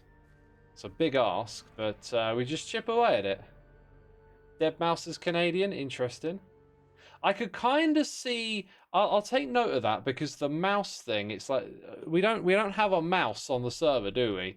You know, he's not Etho's mouse. He's Etho's slab. But like the little connections like that, if you can find them, there's like a thread to pull there. Rush is Canadian apparently, and 4 letters, but yeah. I'm going to make note of Deadmau5 though. I can't help but feel that might come in handy somewhere. I guess I just need to go to the wiki, right? And be like, list of Canadian musicians, and it will help me out. And then we'll get part of the way there. But it's going to be tough because Etho's like online character is just the anime thing, and there's not a lot of crossover there. Neil Young, The Weeknd. The Weeknd has that album. Is it called Starboy? It's quite an iconic cover. Might be a way to Etho it up somehow. Is there something we call Etho? Like, what about Etho's nicknames, right? Like, it's his fan base has the whole Etho girl thing. But like, where is there any like nicknames? Nothing springs to mind. His nickname is Ladders. Is that going back to Minecraft days, like King of the Ladder and stuff?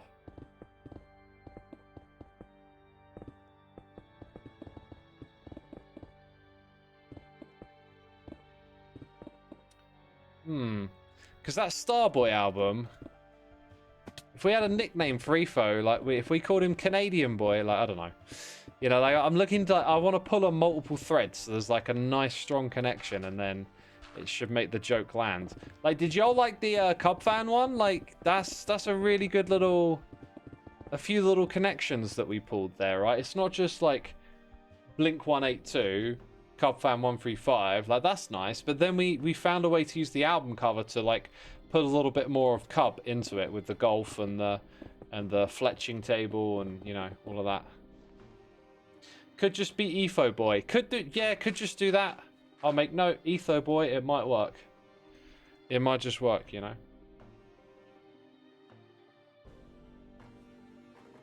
You still think Idol would be a banger idea? What's the idea?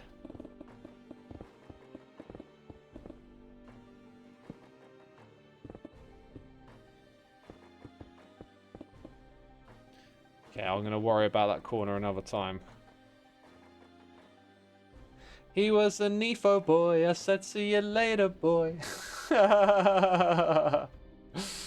Oh. Yo, if we could get someone to sing that, like someone who's got... Someone on Hermitcraft who's got, like, a voice. Not mine, I don't want to do that. But, like... I think it's got to be one of the ladies, and then I can go grab that. I can go grab that Avril Lavigne tab, and I can, you know, do the cover with my VSTs. Maybe use my guitar, and we can make that a real thing. You know what I mean? It can be done. All we do is like the short little clip of it as well. Maybe you know, change some lyrics for a chorus or whatever. But like, that can be done. Have I done a Green Day album yet? No, Green Day are still like on the cards, you know, like they're still up for a cover.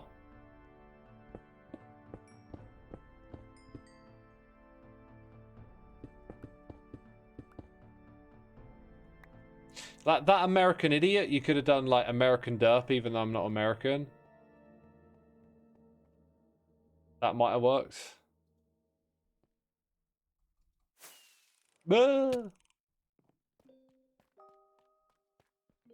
Green Day, I've already got Green covered.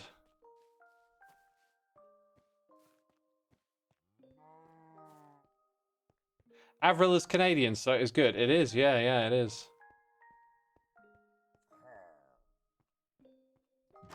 You're still 2 episodes behind. You haven't seen it yet. Oh, you're slacking. Yes, slacking.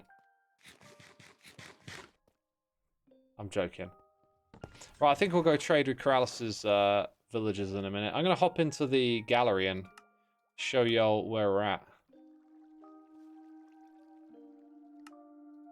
Just going to get these things sorted out. Dang, we're filling this stuff up. Look, I've got loads more. Will it ever get used? Probably not. Probably not. Need to repair the pick. Okay, so our gallery pick Keralis. That's our sequence of events.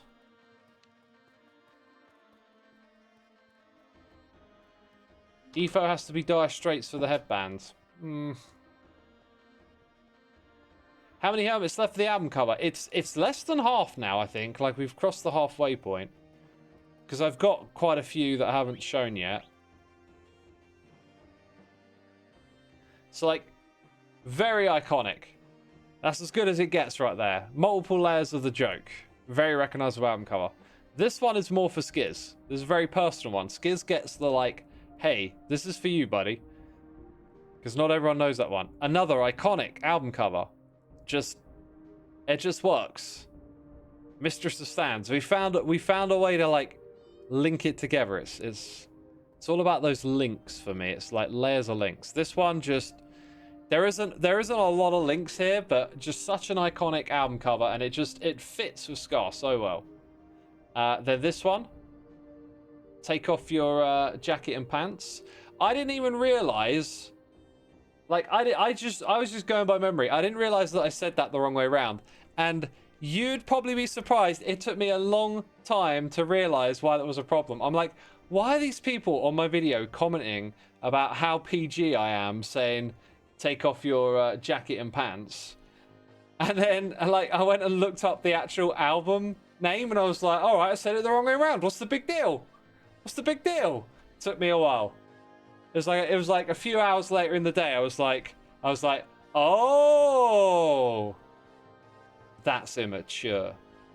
Anyway, personally, I think this one might be my favorite. I don't know. Just, I love the Wu-Tang Clan, and like this. What would make this perfect if it also happened to be that, like, Tango's a big Wu-Tang fan? Like, then it would be perfect. But I don't think they're, like, top of Tango's listening list. This one, you know, Kendrick Lamar, modern classic.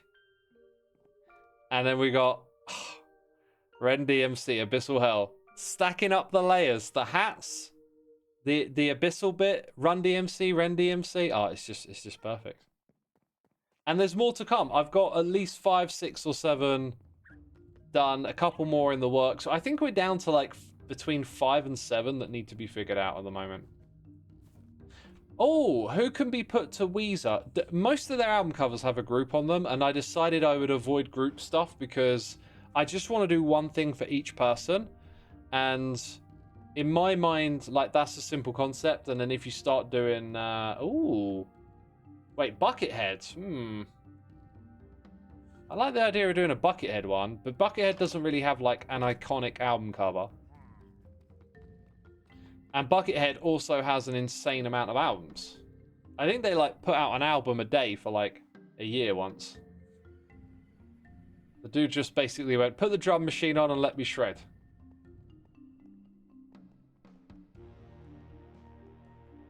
If Mumbo isn't Weezer, you're revolting.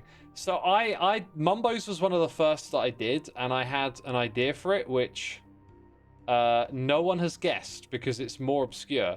It's like iconic album cover, iconic band, but the link, it's not what you think it is. Which reminds me, like, I wonder what that's about. Also, I think they've used the maps again, which I approve of. I approve of this. What's the number about? Is that the high score for playing the mini game where you go through and you shoot the things? Yeah, like, another thing we can do is take something iconic about or something they've done.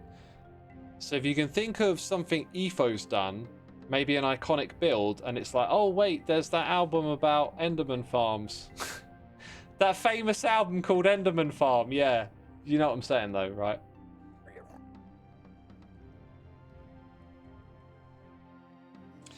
I'm wondering now, like, who haven't I done who's, like, really into Redstone, and is there a stoner album that you can call Redstone or something? Like, a link like that might work.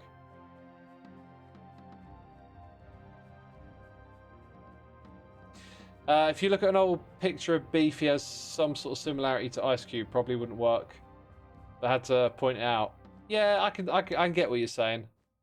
Ice Cube has some iconic album covers, but probably not broadly known. Like, okay, top rappers of all time. I hate doing this because every time we talk about the top rappers of all time, I know I'm going to forget someone, right? I feel like last last time we talked about the top rappers of all time, you know, I forgot about 3, right? Like Ice Cube, Nas, and Rakim. You know, they got to be up there. They got to be up there. I feel like Ice Cube is one of those who did so much, but kind of just like didn't carry that legacy, you know? Like some artists just, however they proceed into the future consciousness of the music scene, some names stick around, some don't. I feel like Ice Cube should get so much like rep. Like Ice Cube should be talked about so much, in my opinion. Be Real goes on my top list as well as like, got to put up probably Tupac and Biggie and Eminem. Like that, I think we got eight there on the list. Ice-T Power is an incredible record. Like, yeah, Ice-T deserves a lot of props. I personally love what he did with Body Count. What he does with Body Count is awesome. Just awesome. How did that Enderman get out? One gets out every now and then. He transcended hip-hop and was the first to start reaching out to kids through movies and stuff. Was he? I don't know how you say who was the first, because I think Tupac showed up in some movies, and like, there's a lineage there. Like, I think it's hard to say who's the first, but if you go investigate, there's other rappers. The problem with this stuff is like, the first rapper to do a movie, it might be some low budget thing, right? And then some other rapper might be like have a cameo in a bigger movie. Like, there's never that clear line, because I know quite a few rappers, if you go back and look, you can find them in movies, and like some of these rappers might be like names that are really forgotten about.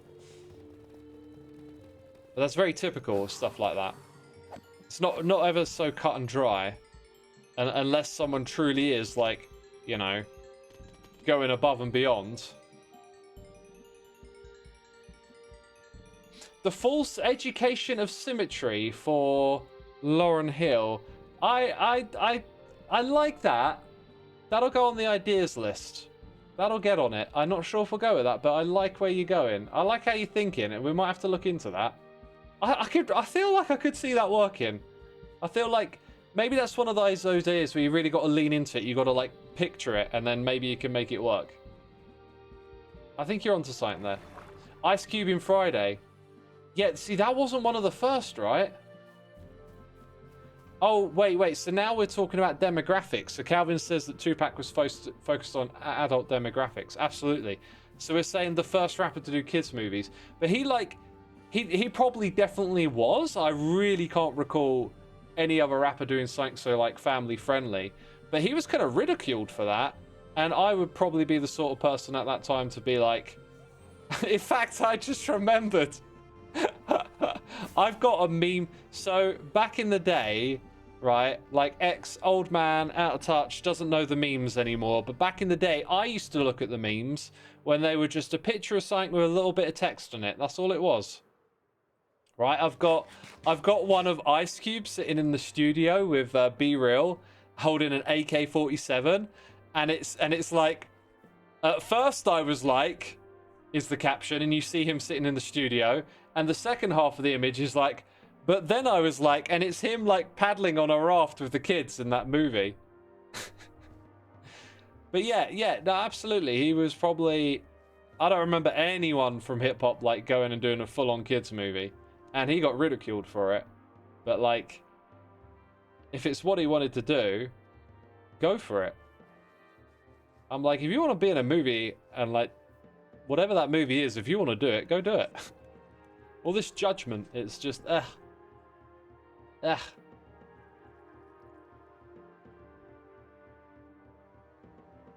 Etho slave like a redstone. I got to, Devo could work for Etho. I feel there might be a little bit of a vibe there. Tone Loc was in Ace Ventura, Pet Detective. That's what I'm talking about, right? Like, people forget Tone Loc.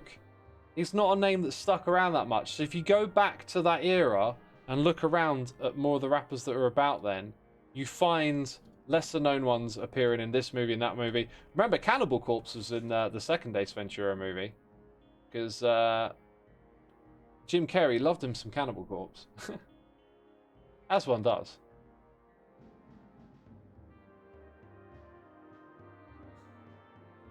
I'm taking more notes from chat on these album covers. I can tell some of y'all have been sitting around studying, thinking, and I appreciate your efforts. Thank you.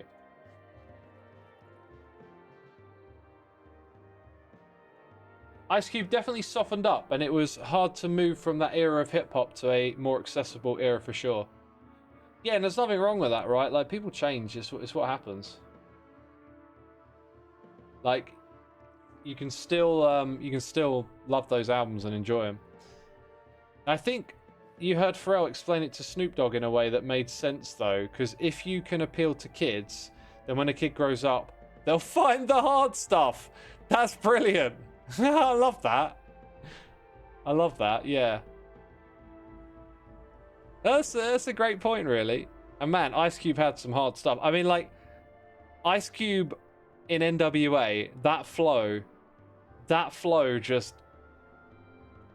gave us so much. Gave us so much. There's other rappers too that are involved in like it's never one person, is it? But like Ice Cube did so much. Washed up. Oh my, Becca, you see now, what did I say? What did I say? Something associated with them. We love that washed up phrase. That's going to appear somewhere in music, isn't it? Right? I like what you're thinking.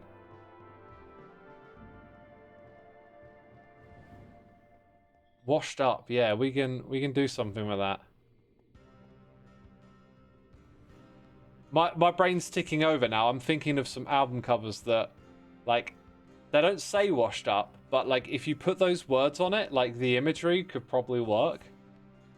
I've got one in my head that I'm like, it might be something to that. Because I've been looking at a lot of album covers, so believe me, there's ideas floating around up here. But it's the collaboration. Collaboration is so...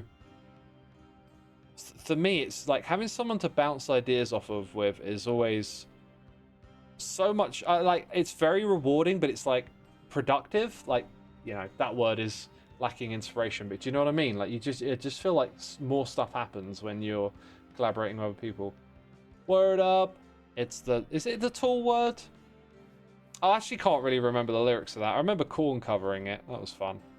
Man, I think Keralis might have the best bass on Hermitcraft because the man...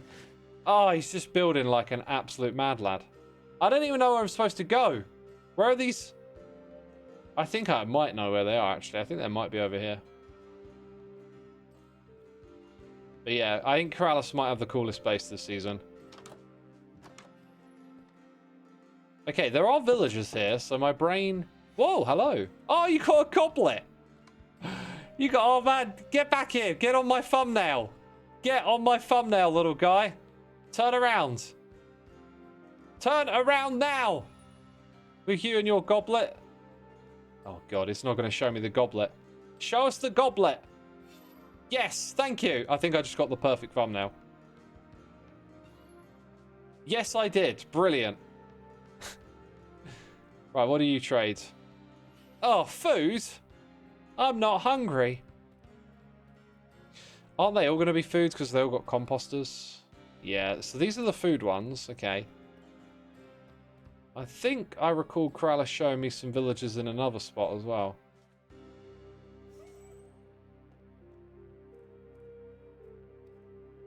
Rolling Stone Stone Age. Who would that be for?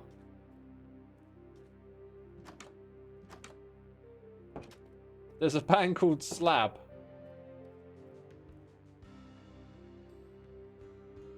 Washed Against the Machine. I've already used that album cover. AC/DC's TNT album. Oh, you're cooking. You're cooking. Dude, we're getting ideas again.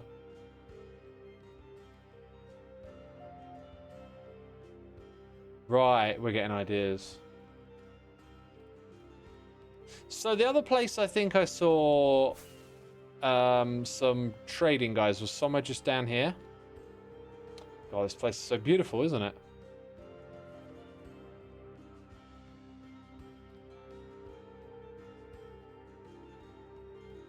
Was this somewhere in here? Oh, hello. Hello, I found the place. Oh, and we know what you trade because... Aha! The shelves tell us, which is a great way to use the shelves. Whoops. There is smooth quartz blocks. So where does... Are these Keralis' emerald? I think he might have been trading them for us, but I don't want to take him in case I'm mistaken. Because good guy Keralis, you know. You know what Keralis is like. Now, does he have like a proper raid farm somewhere with like a bunch of emeralds? I don't want to take it if it's like, oh, actually, those are the last of my emeralds and I need them for something, you know. But if there's like a big farm, I think would be good. Keralis' base is so cool. I really feel like he has the best base. It's just, it's so immersive and it spans like lots of space and just feels really built with love and passion. And I think that might be like half of a tree. No, it's actually a full tree. From down here, it looks like the top of it might be in construction. You know, like it looked like it flattened out. This is just a place to store hay. So Impulse has the raid farm. Can you all direct me? So does this looks really good. It's sometimes you see things in the game and it just seems so obvious after the fact. It's like, duh. Drip leaves, what do you think they're for? Gah. This place, I'm convinced. And look at the particle effects. That's the exact spot you want to use them. Yeah, this place is just so immersive.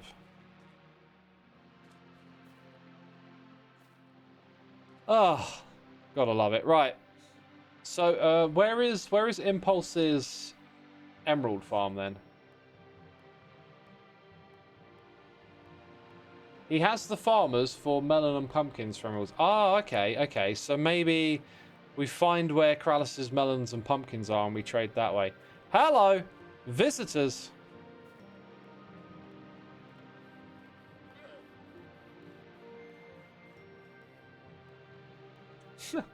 That shocked me a little bit. All of a sudden, something popped out of the side of the screen.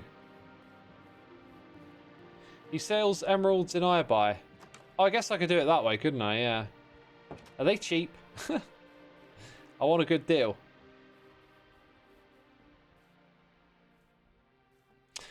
Oh, I say one word and then my brain wants to start talking about something totally different, but I don't know if I should.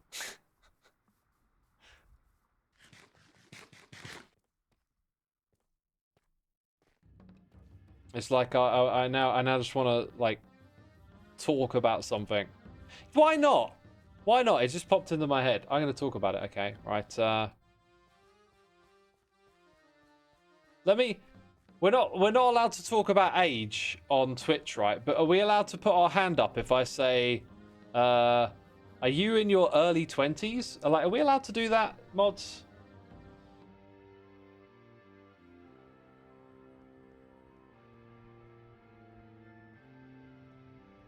Do you know what? There's like I'm realizing there's layers to this conversation in my head. It is just going to go on and on. There's so much stuff that I was going to say, and we'll save it for the next Hermitcraft stream.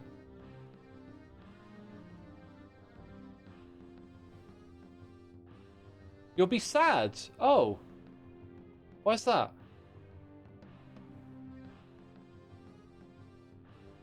It's more of a safety thing. What's the element of safety? I understand it for like. I get that I'm working with like a feeling and I don't remember the specifics. It's like there was something that happens to do with age on Twitch and it's to protect young people, right? But if we're talking about people, like if I'm saying are you in your 20s, that's quite different from that, isn't it? Ow, I'm walking into a prickly bush. Like I want to say something that's aimed at young people. It's just something that's been going around in my head a little bit lately, with some practical advice, but it'll just get me talking for too long, and I'm just like, let's stay focused, you know. So 4 diamonds per bundle. Do you get 64 for 4, I think is what it's saying. Also, I love that it's in a bundle.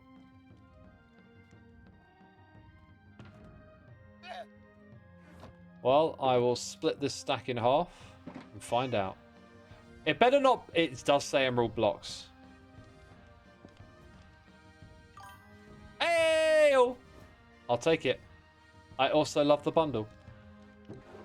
Have my diamonds, Impulse. Let's find out how much this gets us. We got a noise in the air. T Muffy, thank you so much for 5 months of support. I appreciate it ever so much and hope you are really enjoying the stream. Nah! Sorry, sometimes I have energy inside of me that needs to find a way out. For the extremely young, it's against the TOS to be here. For the general young, it's dangerous to share that fact online. Yeah, okay. I think we're going to be okay to just get a rough idea of how many people in their 20s are in chat, right? So, like, I think it'll work out. Like, we're protecting the young'uns. Also, you don't have to say you are. You could just be silent. But, yeah, well, so we'll save that for the next Hermitcraft live stream, which will be on Saturday evening. Rigstig says, why does it matter? Well, a lot of things in life, if you think about potential consequences, there'll be something, right? By the way, I think we just hit the next Troll Slayer album. This one... Oh, we're actually deep into it. For some reason, the last song just really, like, perked my ears. We're listening to Hyport, and we're almost done with it. This one was a bit of a swashbuckling on the seas album. However, my attention has been distracted by talking about album covers and looking at Keralis' beautiful bass. When you were 13 years old, every adult was using their Nokia keypad phone. They did get a fair bit of use, the old Nokias, didn't they? I don't remember them being... I guess when those were out, they were like new, fresh, and exciting. I don't remember it being like it is today, where today it's like you can go out, enjoy each other's company, and then someone is like removed from the occasion because they're looking at their phone. I went out for a curry the other day and saw family I hadn't seen in a while, and now that I think about it, no one was on their phone the entire time, which was lovely. Like, we were all just chatting and eating and having a great time catching up. And I want to keep that, you know? Keep that kind of, that vibe. It was a really nice curry, by the way. I didn't order the usual. I just ordered something different off the menu. I kind of had my fill of curry lately. So there's a curry house in town, and they must have changed their chef because their curries are just, oh, like so good, but also really rich. And after I've had one, I kind of feel like, yeah, that'll do for a while, you know? So I just felt like I don't need to have my favorite. I'll just try anything. So I ordered a bunch of stuff I wouldn't normally order and really, really liked it. The weird one, though, was my curry had one slice of, like, American cheese. That really weird, not cheese, but sort of tastes like cheese. It had that. Just one slice of it as like garnish on top of the thing, and I was like, it works, you know. I'll take the occasional piece of plastic cheese, but like, You was born 9 years after the moon landing. Oh, but if the moon landing was fake, then you were never born. Okay, terrible joke. I tried.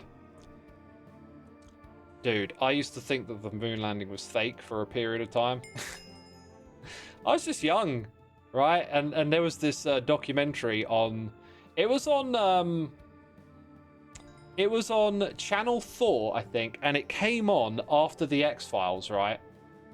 And they had advertised it leading up to it, you know. And so I'd seen the adverts and I was like, oh, I want to watch this. Like, the moon landing was fake? What? I heard it, like, some time ago. I heard it that apparently that was actually, like, that had quite a big influence on a lot of people. Like, in terms of that conspiracy becoming more prominent and popular, that apparently was a big deal. A lot of people saw that. I was one of them. And,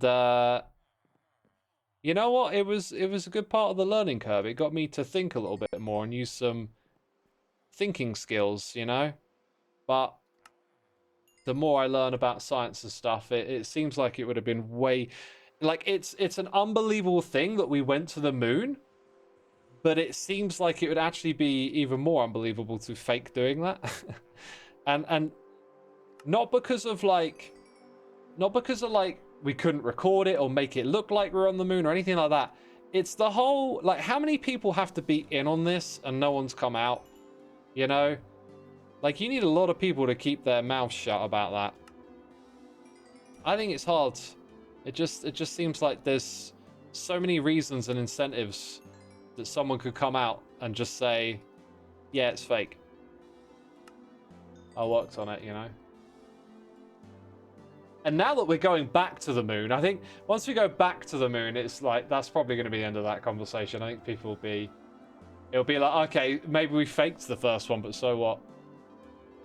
It was Stanley Kubrick's doing. He insisted on doing the shot on site. Yeah, let's fake it on the moon. Then it will look really authentic. Yeah. I rewatched Space Odyssey a little while back. That movie feels a bit different now all these years later. It's got some incredible moments and stuff in it though. It's good. A lot of it is just like proposing a particular like environment of us in space and then just putting some classical music to it and letting like the vibe of that music like linger with you. You would need to lie to everyone studying aerospace and stuff. Yeah, like just how many people are involved at NASA in launching rockets and stuff. And some of the arguments against that would be, well, you don't need everyone to know. The video feed is fake, but like still you need to coordinate a bunch of people being in on it, and then that plan has to go perfectly. You have to deceive a bunch of like scientists and smart people who think the astronauts are actually going to the moon. It just seems so much harder.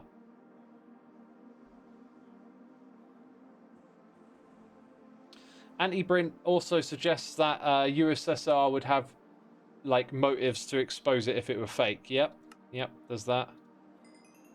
The one that bugs me is that after that documentary aired, they said that like in a few years, Japan's going to have this telescope and it's going to take pictures of the surface of the moon and it's going to show us if there is a flag left over there. And since then, we've developed telescopes that are way more powerful, and I don't think anyone's actually like taken a picture of it and shared it again or anything, right? Like, I'm not saying that means it isn't there. It's just like, I'm waiting for that picture, man. I'm waiting for it, son. Where is it? Like, there's some, if it's there, it's there. Let's see it again, you know?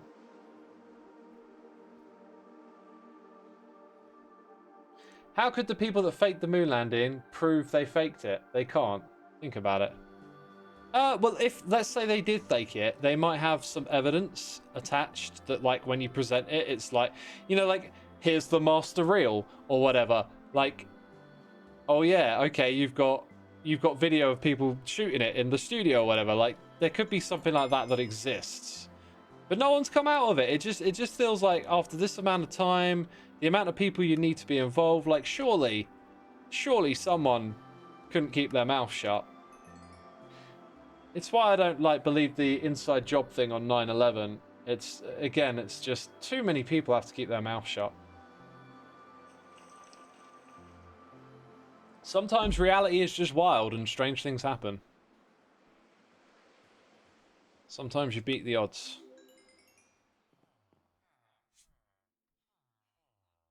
The other thing is, like, you don't hold into account failures alongside stuff like this. Like, in order to get to the moon, there were like failures leading up towards it. So, like, you don't look at those things as like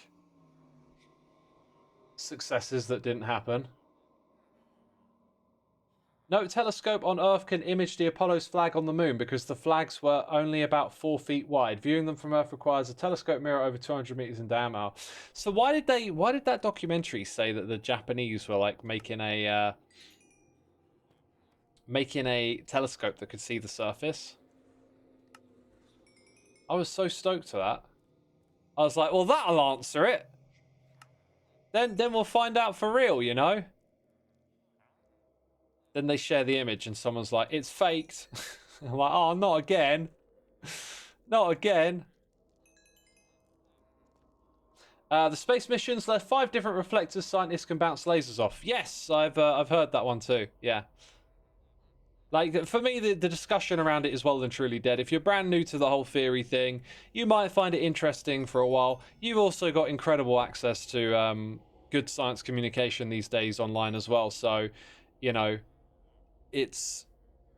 When I was growing up, science was taught in school and it was like boring, dull and slow, and even though you had this like impulse inside of you of like, wow, the universe, what's going on out there weren't people like Neil deGrasse Tyson making it available to understand. And there actually was people like that. Like in America you had Bill Nye and Carl Sagan and stuff, but like in my environment growing up, I just wasn't exposed to anyone like that, you know.